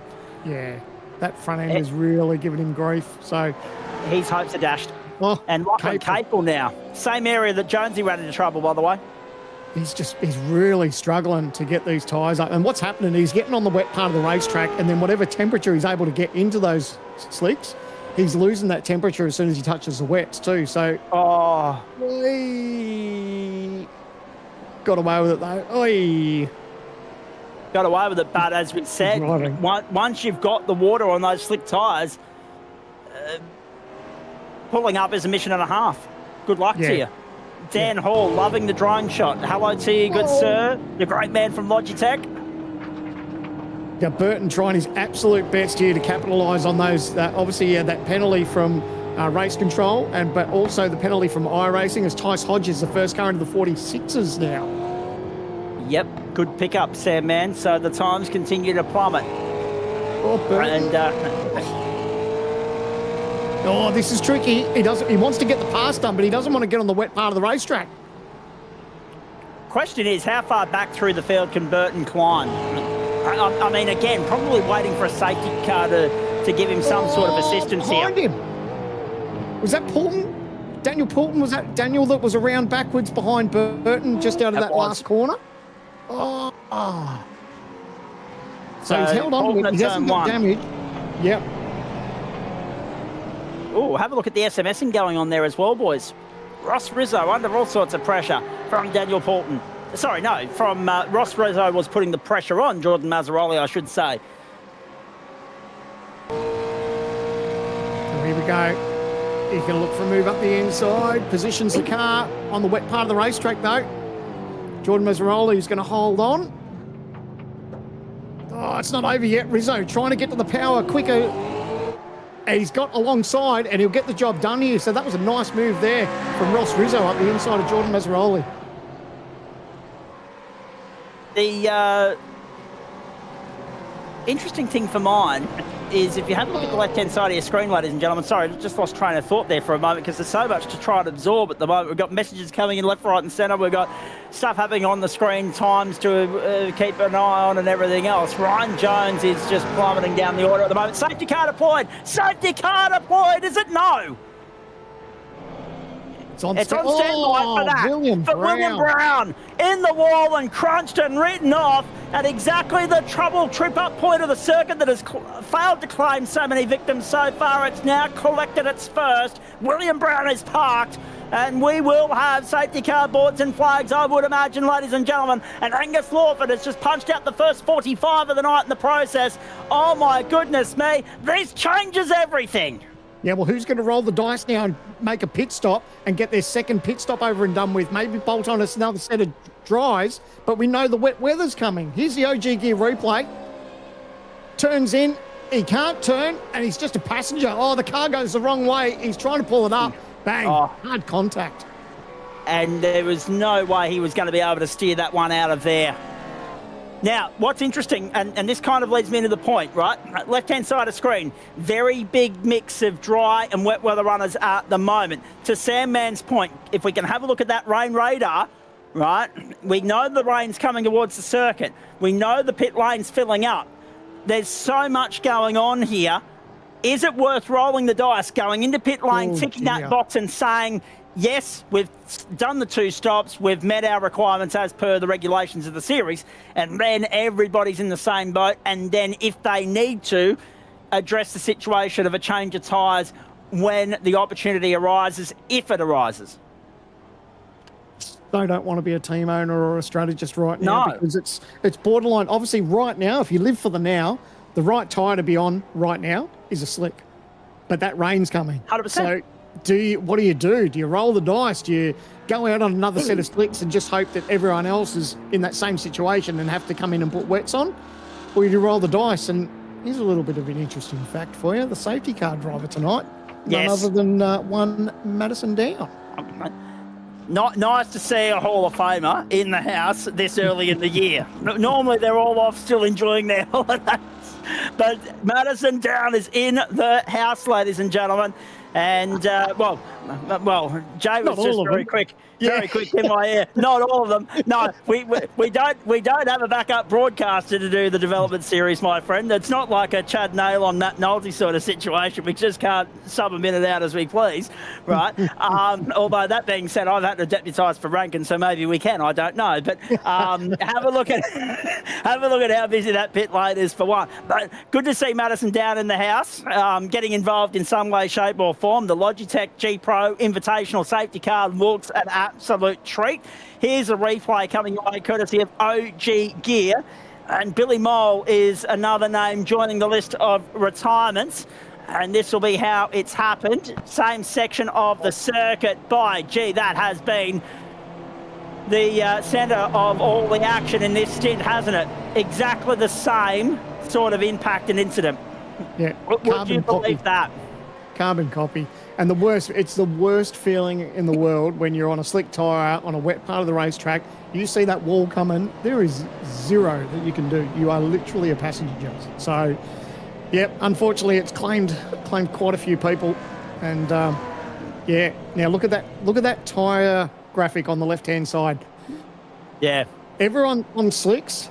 James in P8 though, he's rolled the dice with the wets. He's got his 2 stops though. So he's praying that this safety car goes for a little bit longer and the rain comes.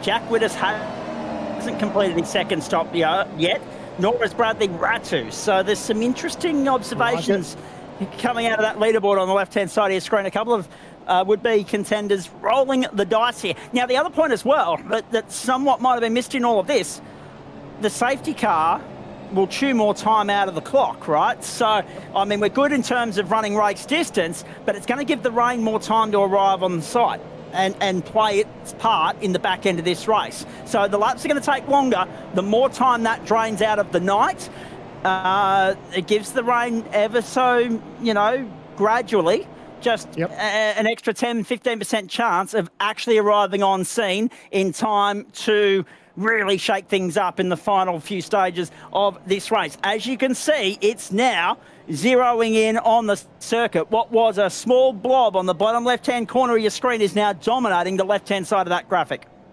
And that graphic indicates where the light blue area is light rain and darker, the green area is where it's going to be heavier. So we're going to see a fair drop possibly at the end of this race, but does it come in time for James and the likes of, you said that, so we got Teo Serrano, he's on the wets as well. So it looks like they're rolling the dice. And like you said, if we can just stretch his safety car out for a little bit longer, and if these guys try to grab as much moisture on the racetrack to look after those wets, they could be in the catbird seat, but still a long way to go. Oh dear. I should verify as well. My Hall of Fame reference was more so in regards to drivers, but I'm going to pay Jay for weighing in on that the way that he did. That was very nicely done. Stitched me up beautifully. Now, Haydenveld, Sam Blacklock, Blake Warboys, Tyce Hodge, Wayne Walker, Rain Campbell, Lachlan Capel, then James Chastanoff, then Brian Borg and Angus Lawford, the top 10 here. Have a look for Jake Burton. He's 13th. He's now back within a chance, with a chance of getting himself back into the top 10.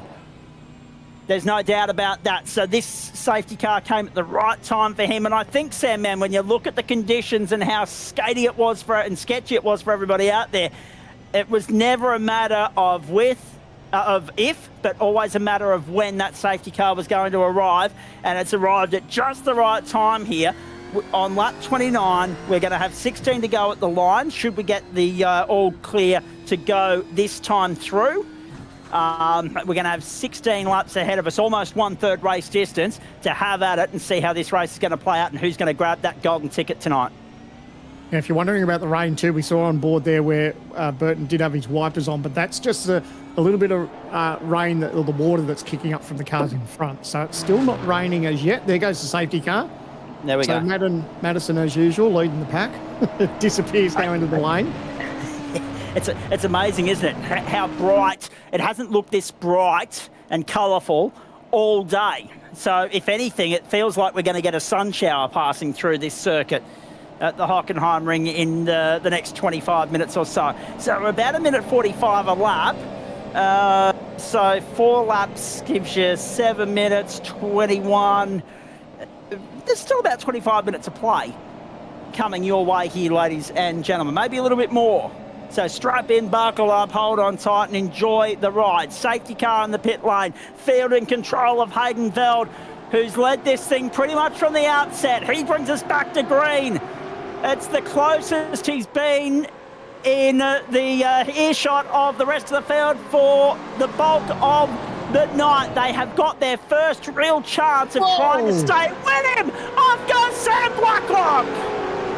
Someone went to the inside as well. Who was that? There's more drama. Come on, We're going to see another safety car. Huge drama on the back straight. Wowee. Another written off race car. Cue another safety car. They're going off everywhere. Cold tyres, wet racetrack. That was always a recipe for disaster. Have a look at this. You'd be forgiven for thinking that this was a destruction derby, ladies and gentlemen. Hayden Veld continues to lead this field. Tyce Hodge has got up in a 3rd spot. Wayne Walker to 4th. This is madness at the Hockenheimring. Oh, trying their absolute best just to give each other that little bit of room. But like you said, cold tyres, still a damp racetrack in parts. Everyone just trying to give each other an inch, but they're bumping and grinding, and lucky not to see a safety car because there was some heavily damaged race cars back there. Was that... no. More trouble. The wall has claimed another one. That's Tyce Hodge. That wall has claimed another one. We've written off 3 race cars in the first lap after the safety car left the circuit. It's about to return. 2nd safety car of the night. And more opportunity for the rain to descend on the Hockenheimring in Germany. Don't go to bed, ladies and gentlemen. This ain't over. Wayne Walker is up in a 2nd spot. And Ryan Campbell is 3rd. Sam Blacklock is 4th. And I'm still not sure. Yes, good point. 7th. Burton is up into 7th. He gained 6 spots on that lap, Sandman. What the hell? Brad Newman is 10th. Kurt Stenberg's up into 12th. All madness, all hell is broken loose in Germany. And we're still none the wiser as to how this finishes. Ryan Jones is back in 15th after all of that. Damien Johnston got a mechanical meatball in all of that. This is how he did it. This is what the restart is. He sees a car in front of him. He's trying to thread the metal. He's on the wet part of the racetrack, and that just turns on him. Absolute passenger gets drilled. A couple of more cars get involved. Mate, how quickly does this race change? If we were watching the cricket, the FOMO alert would be going off big time. Exactly. I had to explain what FOMO meant. My father and I were watching the cricket one night, and he said, "What the hell's FOMO?" Just wasn't up to speed with the new age lingo. The old boy.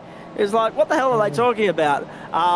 Because we were wondering where the sirens were coming from, and then we realised it was from the television. So that was, of course, Tyce Hodge exiting stage left, and an instant retirement. And that's unlucky for him because he'd been having such a good run. Exactly. I was just about to touch on it. Being inside the top 5, he was 4th at that moment.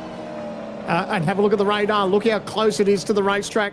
And if we go to our graphic of tells us who's on what, I think the wet tyre drivers that have rolled the dice, I know James was one of them, he will be hoping that rain hits sooner rather than later because it's going to really put him in an amazing spot. Just want to have a look at our pit counter as well, boys, right now. So the radar showing, yes, it's on its way to the circuit. Just want to have a look down the order.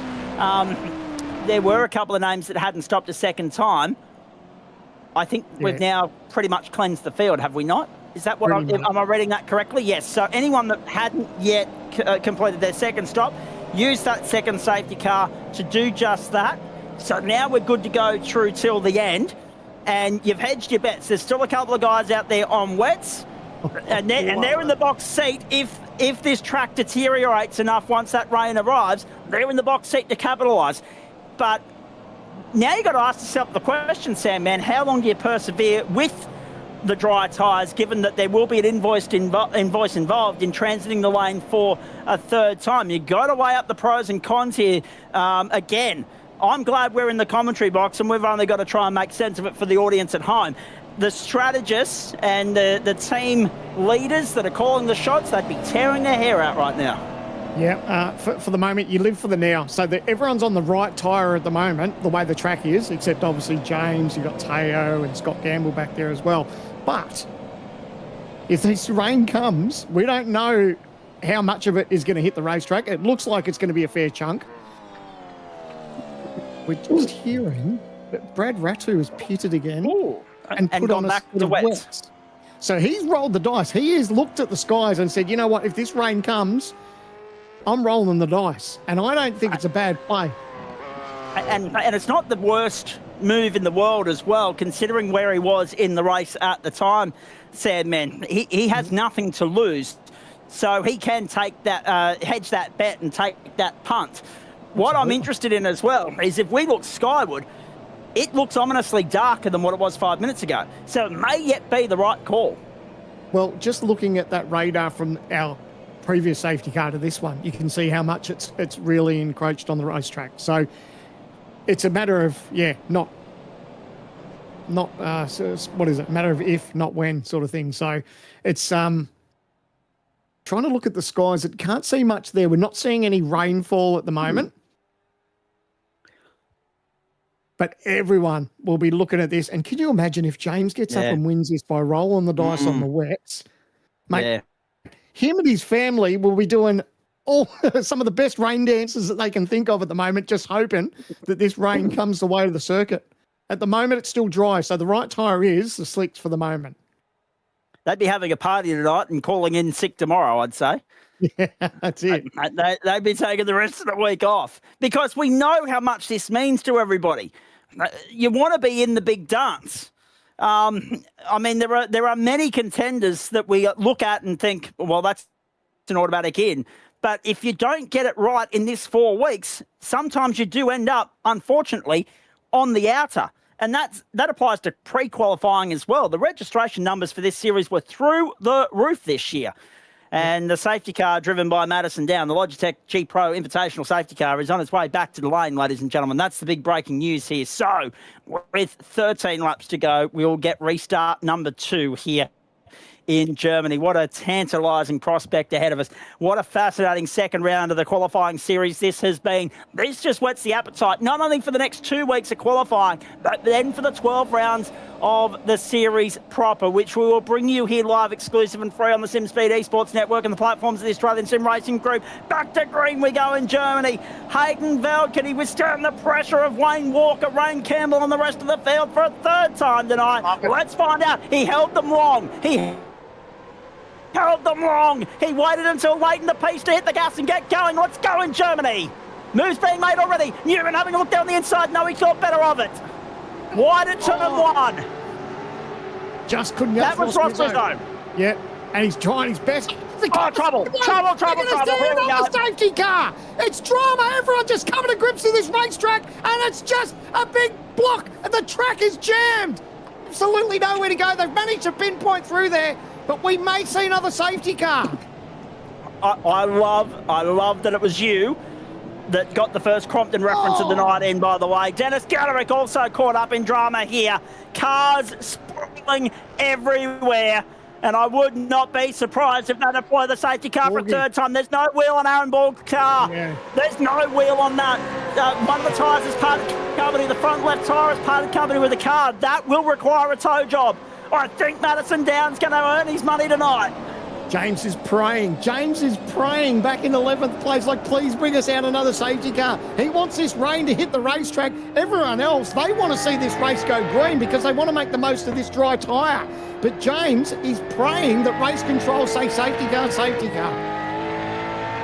13 laps to go, becomes 12 at the line, side by side we go. Chastanov about to lose 11th here, you would think. Mazzaroli's going through to 11th, but not without one hell of a fight from Chastanov.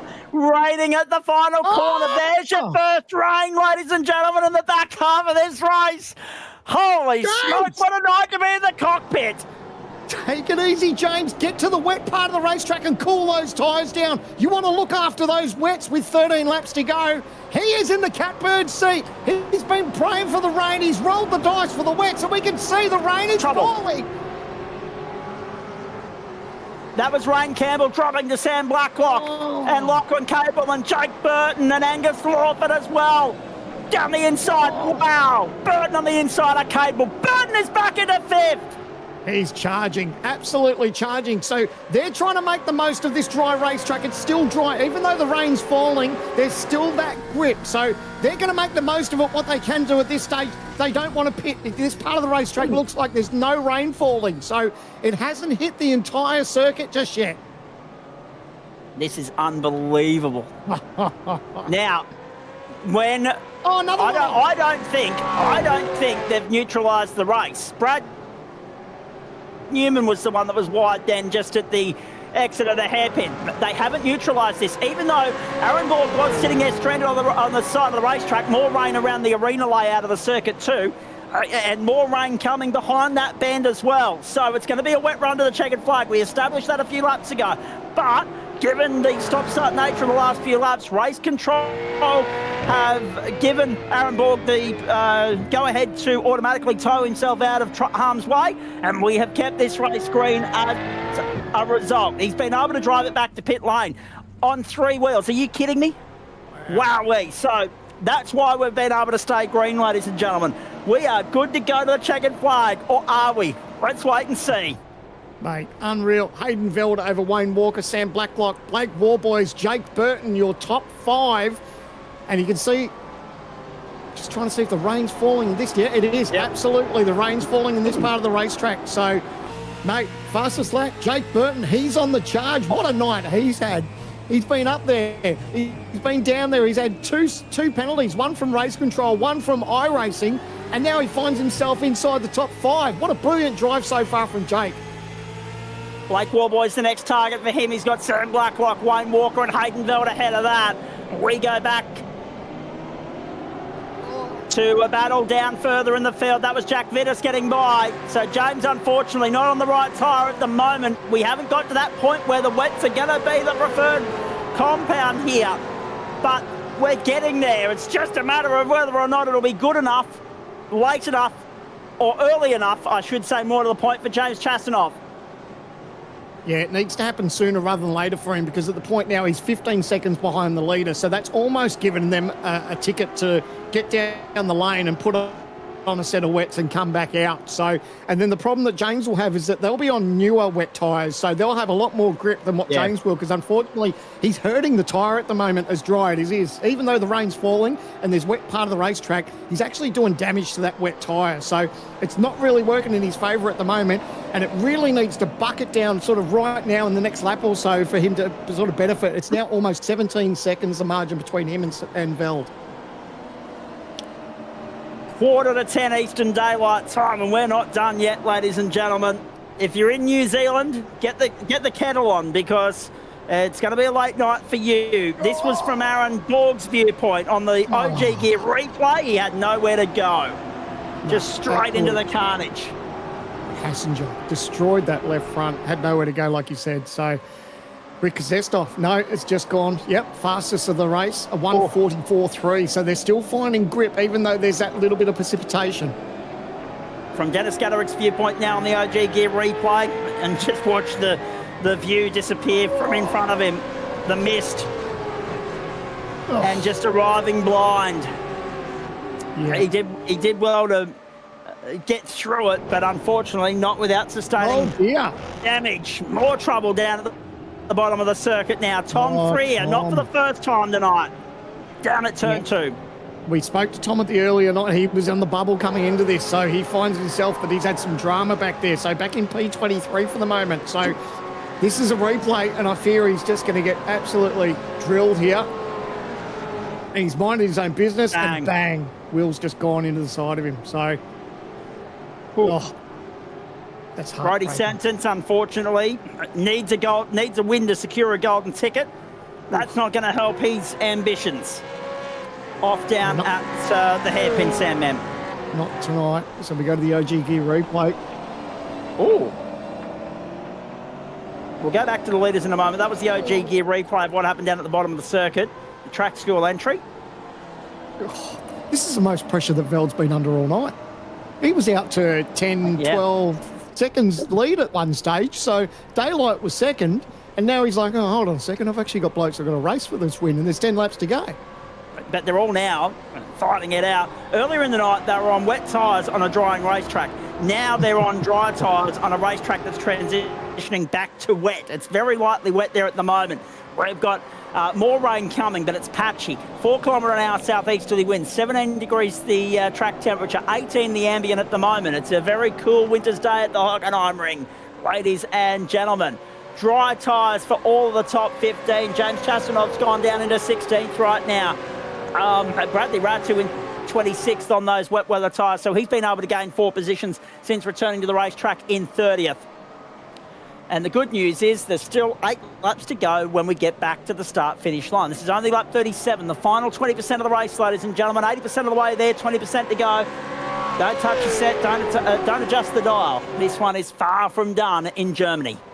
Yeah, we've already seen how many cars that this corner right here is claimed, and it's still, don't rule it out that someone else could have a moment there as well too. So at the moment, this top 4 covered by 1.1 seconds. Jake Burton just a little bit further back. You see that race controls handed out a 10-second penalty to Kirk Stenberg, contact with car 41. So yeah, where Burton's is at the moment, he's thinking, if these guys get a little bit racy, it's going to be, obviously the track's changing every lap. So if there is a little bit of a moment for any of these cars that lock a tyre and make nose-to-tail contact, he's hoping that he's that far back that he can sort of squeeze through and maybe capitalise on their mistake. What a night to be thrown into the cockpit to keep the seat warm for Scotty Rankin, ladies and gentlemen. He'll be back in 2 weeks' time for the grand finale. That'll be right. He's here for the glory moments of the series. We'll do the heavy lifting for him in his absence, though. Hayden Veld, Wayne Walker. What a moment this would be for Wayne Walker. As Jay highlighted to us earlier in the evening, in the vet series at the moment, running solidly there, but this would be the biggest win of his sim racing career, no doubt. Drive-through penalty for Philippa Boquita as well for contact on the 38 earlier in the piece. We also saw another penalty handed out there, 10 seconds for another driver a few moments ago as well, Chris Ireland, and he's already well out of contention, unfortunately, but that adds insult to injury because all these penalties that aren't going to be served on pit lane will be applied post-race. We will have provisional updated championship points for you at the end. We'll also talk to our race winner as well, ladies and gentlemen, and preview the final 2 rounds of the qualifying series. Jake Burton, as it stands, would retain his place at the top of the leaderboard, but without the automatic ticket. Hayden Veld would take himself out of the points equation and go straight into the big dance. And Blake Warboys and Sam Blacklock would put themselves there in trouble. Jeez, that was close, wasn't it? Yeah, Blacklock just made a little bit of contact. I think Wayne was trying to get to the throttle and Sam maybe had just a tiny bit more pace. There was a little bit of contact there, but looks like he's given the spot back, which is good. But now look at the Burton. Burton trying around the outside. He's gone. He's off into the gravel. He'll make contact with the wall. I think he might have kept it off by the skin of his teeth, Sam, man. But all chances of a victory have just evaporated. Damage. He's dropped down to 9th. Oh, no, there is damage on the front right. You're right. We will have a look at that in a moment. That was the contact on Walker from Blacklock. Oh, it's all gone to hell at the Hockenheimring, and there are still 8 laps to go. Smart there from Blacklock. He knew he got into him, so he just rolled out of the throttle, gave the position back. But unfortunately, Burton went to the outside, and he just couldn't pull it up. So Burton looks Blacklock like he's on pit road. And Burton's lost his front splitter from that damage too, so wow. Is Blacklock rolling the dice for wets? That's what he's doing. He wants to be the first Wow. car on the wets. So he's rolled the dice. Good on him. Good call, bold call. Hayden Veld, only 3/10 clear of Wayne Walker, but that's enough for anybody at the moment to grab that golden ticket. And now you're weighing up your options. Do you go to the wets? Do you take the risk? Or do you stay out there and persevere with the dries and hope that the deficit you inherit by going to pit lane isn't overturned when you get back out onto the racetrack with the wet tyres? So many options on the table at the moment, so many different scenarios at play.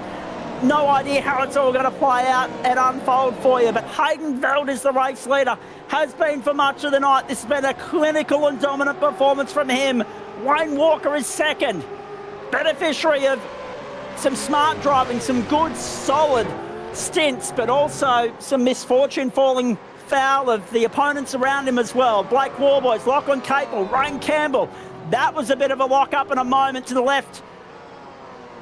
You'll have a look here in a moment, ladies and gentlemen. Blacklock is good for the moment, but he was deep at the hairpin. That did lose him a position, but he got it back at the next corner. Yeah. Stay with the replay because the car that got back past him did actually go wide at the next corner. Watch the car that was P6. Watch this. All on. Yeah. Man. I thought I saw that. We didn't pick it up on the shot live at the time, but that was Pereira. Wowee. It was a moment and a half. Holy crap. So the way at the moment, the way it's playing out, Veld leading over Wayne Walker second, Blake Warboys third, Lachlan Capel fourth. Our eyes are on Sam Blacklock. He's come in and put on a new set of wet tyres. He's 30 seconds behind though. So look, it really needs to pour down with rain and everyone has to sort of roll the dice and maybe come in the pits. But I think for the moment, these guys, regardless of what happens out with the track, they're probably just going to roll the dice and stay on the slicks. And still more rain on its way. That big band of green is going to lash this circuit imminently. And how will that change the rapidly deteriorating conditions that we're dealing with on the bitumen at the moment?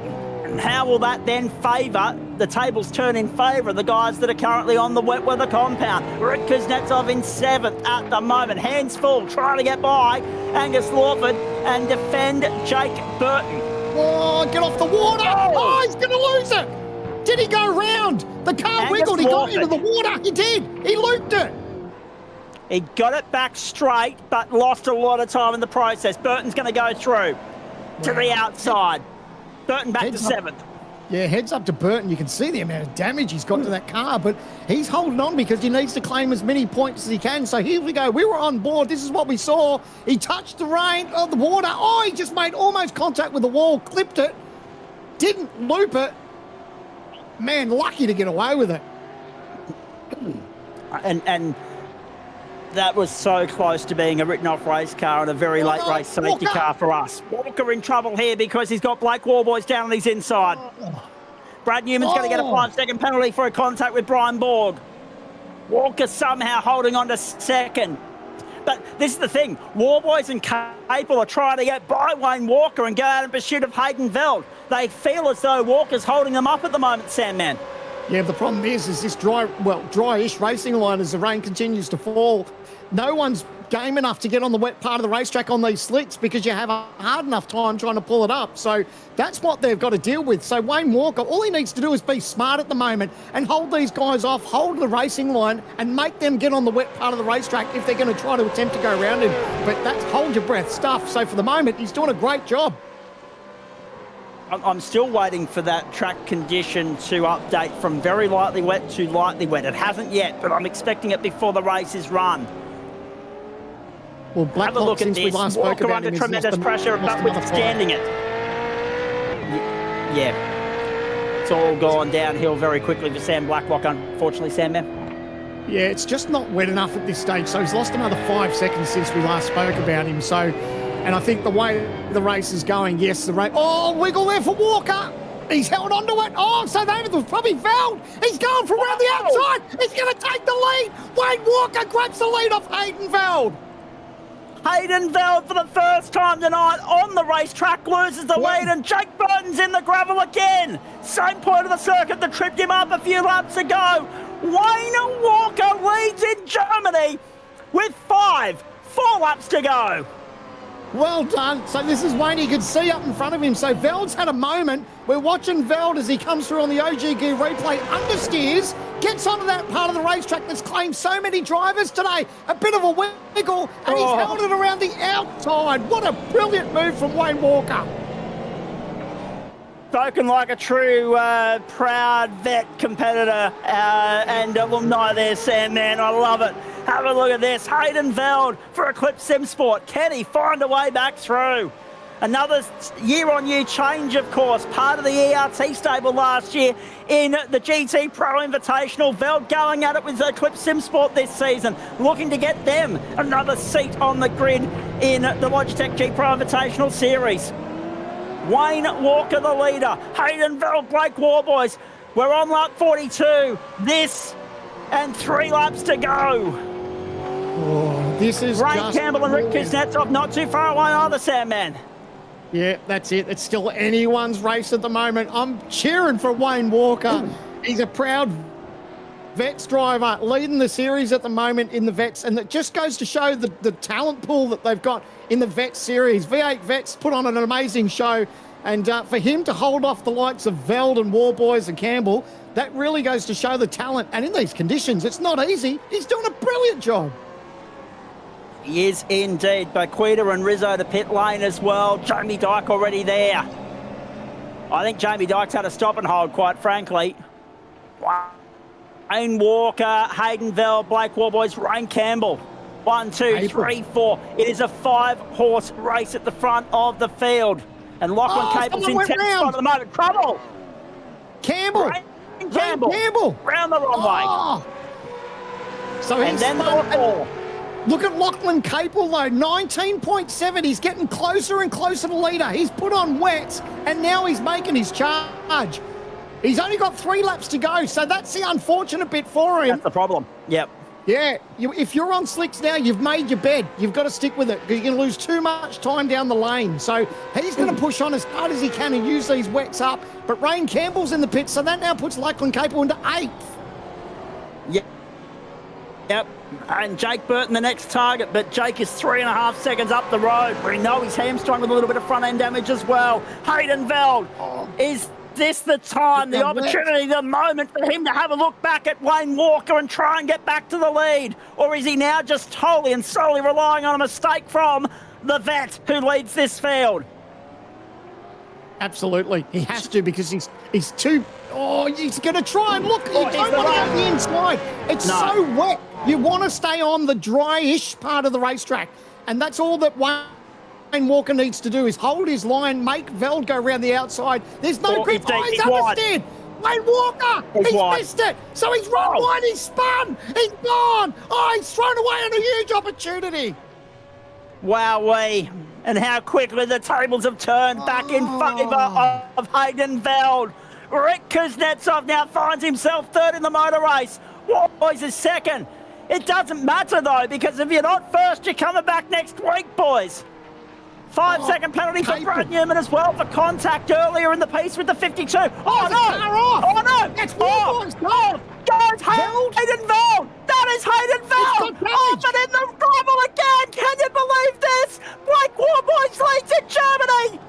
Blake Warboys in a survival of the fittest leads in Germany with 2 to go!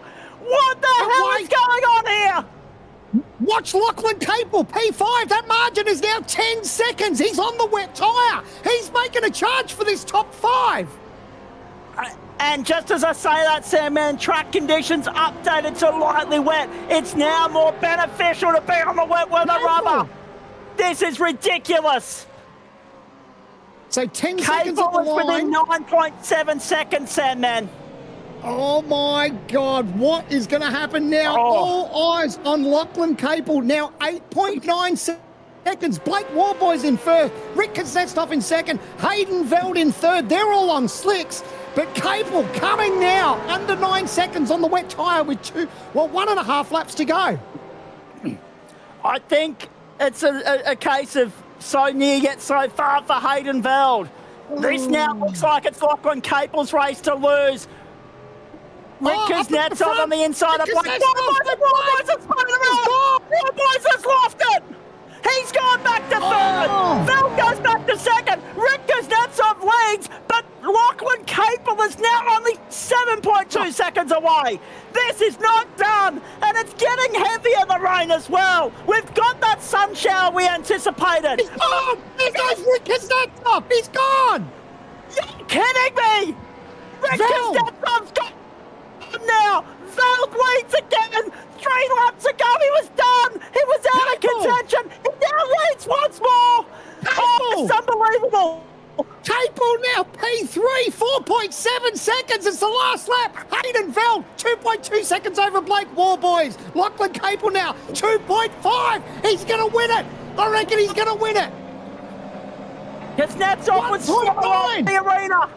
They can't do it. They can't hold him. Lachlan Capel is coming. He's on the right tyre at the right time. Hayden Veld is a sitting duck.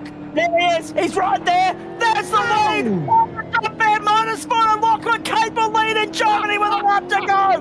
White flag in the air. Let's go. One more time around. 3 wide in the battle for second. Val Kuznetsov. Newman come from nowhere and Blacklock as well. Blacklock was one of the first to roll the dice. This is madness, man. We knew the rain was going to play havoc in this. Rolling the dice, Lachlan Capel put on the wets, made his charge. He was over 20 seconds down, and he's beat on the right tyre at the right time. Brad Newman is almost in position to grab P2. Slam Blacklock, he'll be there as well. Val just falling back on those slick tyres. Lachlan Capel from out of the clouds will find his way from 11th on the grid to the lead with half a lap to go.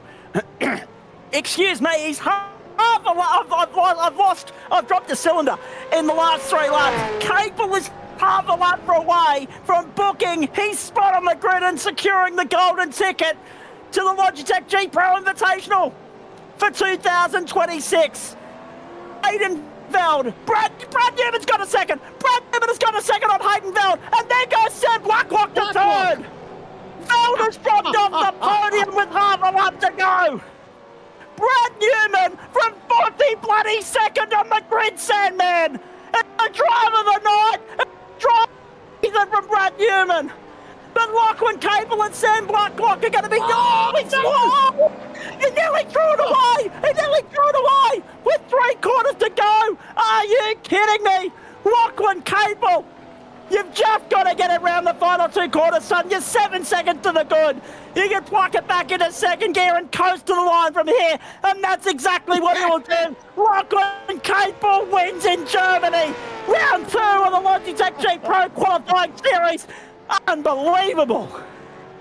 What the hell? He'll come home in third. Brad Newman has a penalty. Oh, he'll be relegated, and Blacklock will go to second on corrected order. James Chastinov is going to get back to the top 5. Ray Campbell comes home in 4th. Hayden Veld, Jack Wittes, and then Bradley Ratu, Angus Lawford, and Rick Kuznetsov. And look at this. They're just chasing each other the line. What they're doing, they need to make as many spots as they can. They want to grab as many points as they can because overall you want to be inside. But what an unbelievable race. Totally forgot about Newman with that penalty. So Capel first, Blacklock second, and Rain Campbell for possibly third. I think he might hold on for third. What a race. So Newman will fall back to 6th place at this stage. Massive congratulations for Lachlan Capel. Rolled the dice, got on the wet tyre at the right time, and boy, oh boy, did we see everything here at Hockenheim. What a brilliant race. Oh, wow. My voice box is sounding almost as good as yours was during Bathurst last year. Have a look at this. Lachlan Capel by 8 seconds in the end. Brad Newman, Sam Blacklock, Rain Campbell, James Chastanoff and Hayden Veljak with us.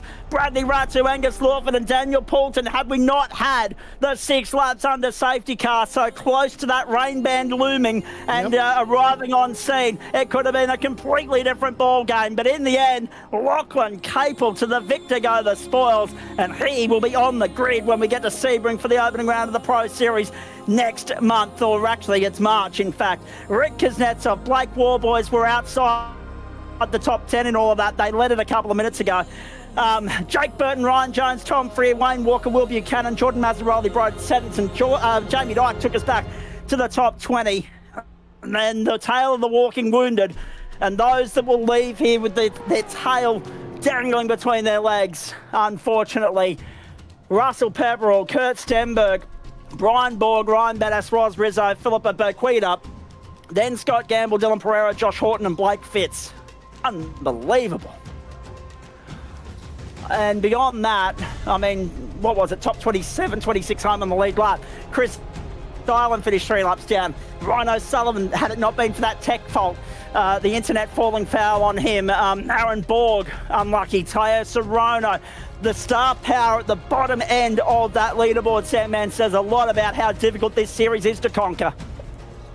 Absolutely. And some of the stories that we've had tonight, and just the racing. Wayne Walker, a contender there from the vet series. Unfortunately, that got away from him. Ended up coming home in 16th position, where he was there at a chance for taking out this win.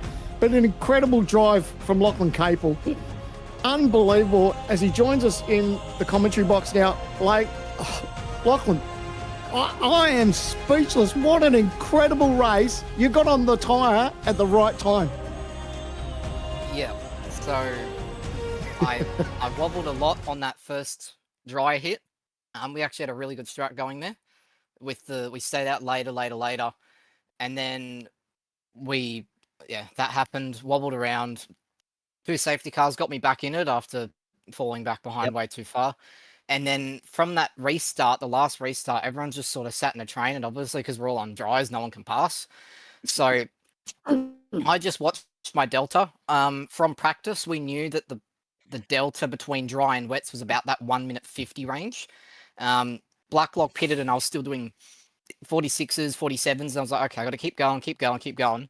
And then I'm looking on the new iRacing's new little add-on to the widget screen where you can have the weather in the bottom hand corner. And I had the weather going and I had the zoom on and it started to go green to dark green. I'm like, no, we got to pit now or else we're all going backwards. Made the pit stop, and then from there it was just keep the thing straight, which was very difficult, knowing what was about to happen, and it happened. Still pretty speechless about what happened, but yeah. It was incredible to watch, mate, because when you put on those wets, I think we looked at the timing and it was sort of plus 20 seconds to the leader, and I sort of started to think, is there enough laps? Are you going to be able to do it? What's the rain going to do? And then that rain just got heavier and the guys that were on the slicks just had zero grip, and the charge from you from back that far was just incredible.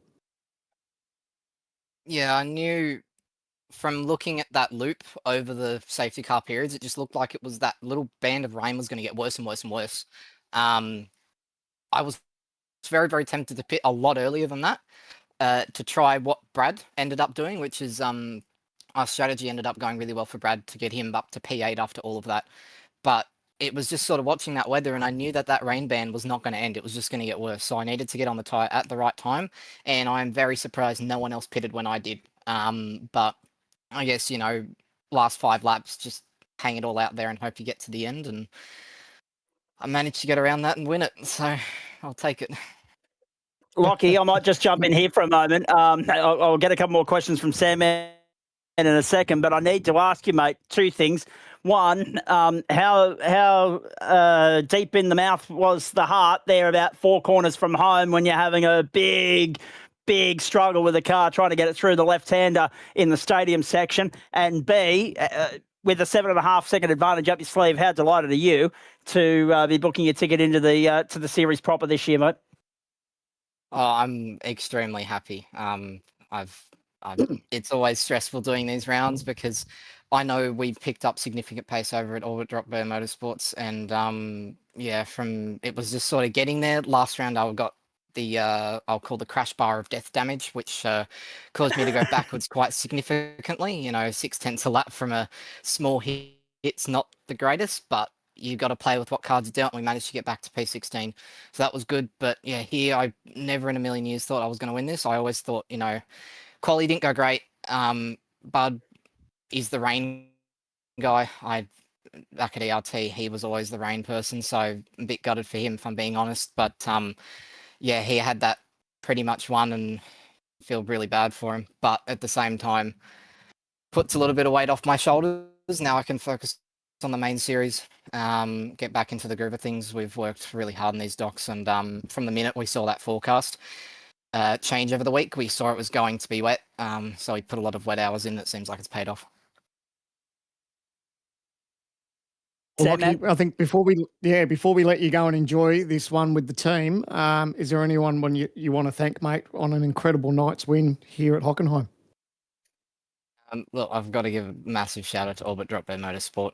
Me changing right at the end of last year probably made a few people question what I was doing. But as you can see, we've come on really strong in this first 2 rounds of the Pro Series qualifying. We've been working really hard back at the setup camp, learning a few things, got a few tricks for RC for the next couple of rounds as well. So that's good. But big shout out to everyone in there tonight, Sam, Brad, Tom for doing spotting, and Tyson. Shame that Tyson can't do the series this year due to work commitments, but because he would have been rapid tonight. He was always up there in practice servers. So big shout out to all those guys. And look, shout out to you guys putting on the broadcast as per usual, but this race result wouldn't have happened without the team, and it wouldn't have happened without the practice we did recently. So couldn't be more happy, and we'll go and celebrate this next little bit. Oh, well done, mate. Great to talk to you. A very great race. Just to watch you make that charge and be on the right tire at the right time. It was really cool to be cheering for you in the commentary box, mate. Well done. Go and enjoy this one. And, mate, hopefully you're on the couch or supporting the team next week, because there's still 2 more weeks to go for the other Drop Bear guys, and hopefully they can make the show as well. Yeah, I may not be driving, but I'll be doing just as much work behind the scenes, working at docks and trying to see what we can do with setups. As well as Tyson's done. He's done a mega job, so we'll keep at it, try and see what we can do with Blacklock and Ratu, but honestly, I wouldn't be too worried. We're looking pretty good, so considering I knew this was going to be my curse track, I've had speeding and pits penalties, I've had drive-throughs, I've had everything happen to me in the last couple of rounds, so to come back from previous Hockenheim races here and to win it, unbelievable. But appreciate it all, guys. No worries, mate. Go and soak it up. We'll talk to you, no doubt, throughout the year, as you are now confirmed as part of the 2026 Logitech G Pro Invitational, mate. Congratulations. Enjoy this one, buddy. We'll talk to you soon. Thank you very much, guys. And it's interesting because, to be fair, Sam, man, we probably could have sat here and spoken to him for another 15 or 20 minutes. There's so much to try and pick apart and make sense of in all of that. The big point being that he is a huge recruit for the Orbit Drop Bear stable for the balance of the season, having switched over from ERT. What a recruit to have, and it's already, the positive impact that was always going to have for them is already evident for everybody else to see. So it'll be interesting to see how they come on leaps and bounds as an outfit in supercar racing as the season unfolds. There's the lay of the land for you at the moment. So I want to ask you this as we have a look down the order, Sam, man. Sam Blacklock with the lead, 3:58, 28 on Jake Burton, unlucky for him. Bradley Ratu was only another 2 points further back. Then Blake Warboys, Brad Newman, Jack Widders, James Chastanov, all names that we mentioned prominently tonight. Hayden Veld, Ryan Jones, Rain Campbell as well. 86 points covers the top 10 at the moment. Kurt Stenberg, Ryan Bettis, Angus Lawford, Tom Freer, Dylan Pereira, Brian Borg, Rido Sullivan, Daniel Poulton, Josh Horton and Wayne Walker. How desperately unlucky for Wayno. Made up the top 20 at the midway point of the Logitech G Pro Invitational Supercar Qualifying Series for 2026. Now, 2 rounds down, 2 to go. 21 tickets booked before we got into here. 2 more secured. So that's now 23. There's another 18 on the line in this series over the next 2 weeks, 2 for race winners and then the next 16 based on points. 4 wildcard invitations to be sent out after that to give us our field of 45. But Sam, man, I want to ask you, at the moment, who should be sweating bricks and who should be resting comfortably knowing that their pace, provided that all the other I's can be dotted and T's can be crossed, will be good enough to secure them a ticket, even if they can't nab a race win over the next 2 weeks? Yeah, look, I think the guys that are safe are probably inside the top 10, and then obviously anything outside of that, it's still reasonably close, and you can't afford to have an off night or have something go pear-shaped for you. You know, it doesn't take much to get, you know, some real damage that can cost you an entire night of points. So I think it's only maybe the top 5 or 10 that can probably breathe easy if they are smart about their racing. But anyone outside of that, I think they all need to be on tenterhooks. And if you are a lot further outside of the top 20, you really need to concentrate on that win or you're in. I only just had a chance to catch up with, I couldn't take my eyes off the screen, our live broadcast chat.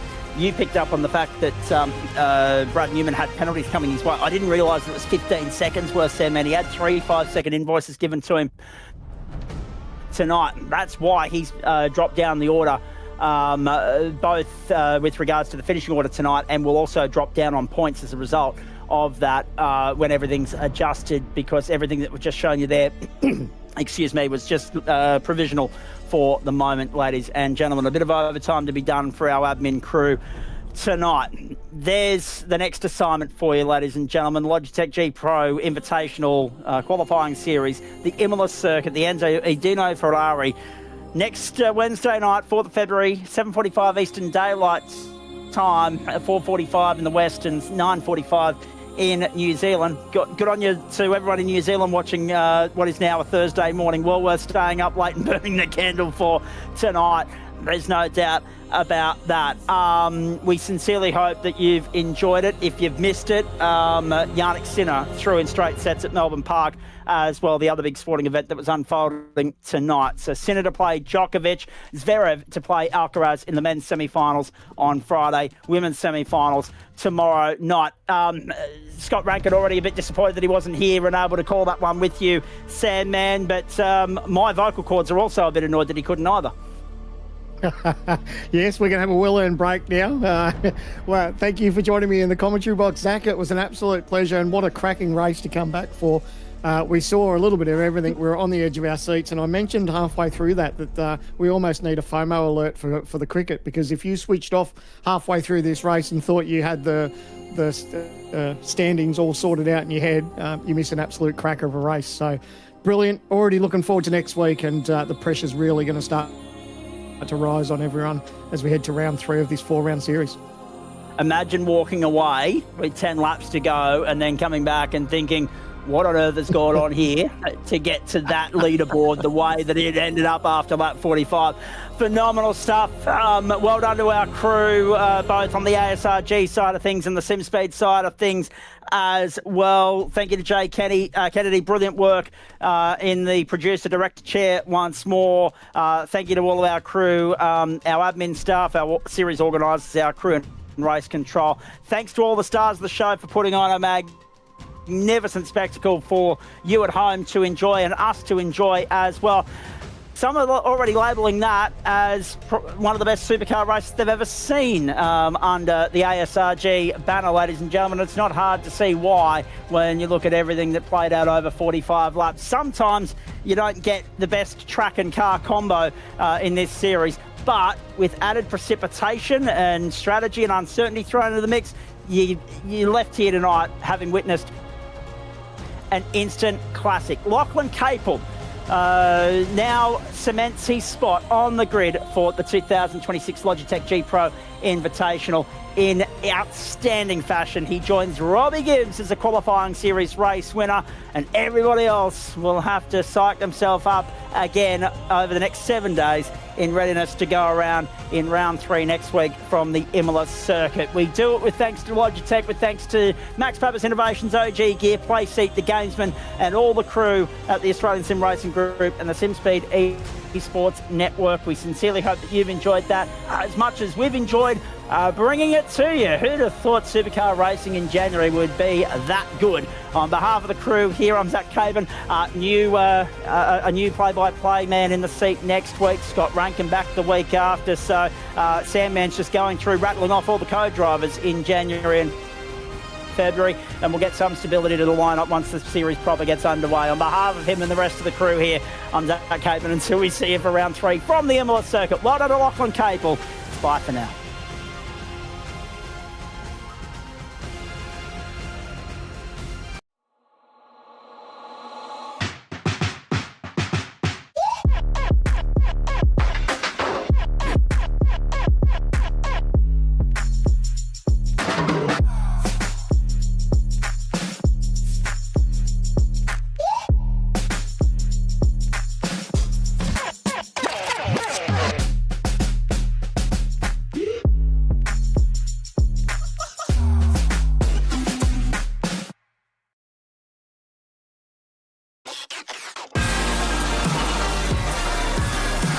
Hi, my name's Courtney Prince, and last year I competed in Porsche Carrera Cup with BWT. Today I've been on the sims with the OG race gear. I love the new gloves. They're really breathable and awesome, so you don't get sweaty hands using your normal race gloves on the sim. The socks are also really good. You don't get sore feet on the sim. I also think in training they'll be really handy as well.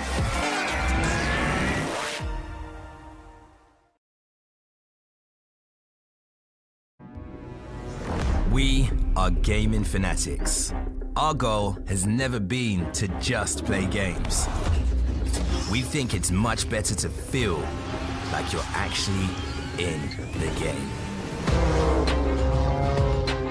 This feeling is what drives us as we create world-class gaming chairs. Our one aim, give you a brand new gaming experience. Help you move in perfect sync with everything on screen. Make sure you're having a ton of fun. It took us decades to achieve this, and we're still not satisfied. Every day, we wake up to get better. We'll never stop designing the very best to help you be your best. When it's all said and done, our job's only done if you're in full flow and focused on your victory. May you win, and win big.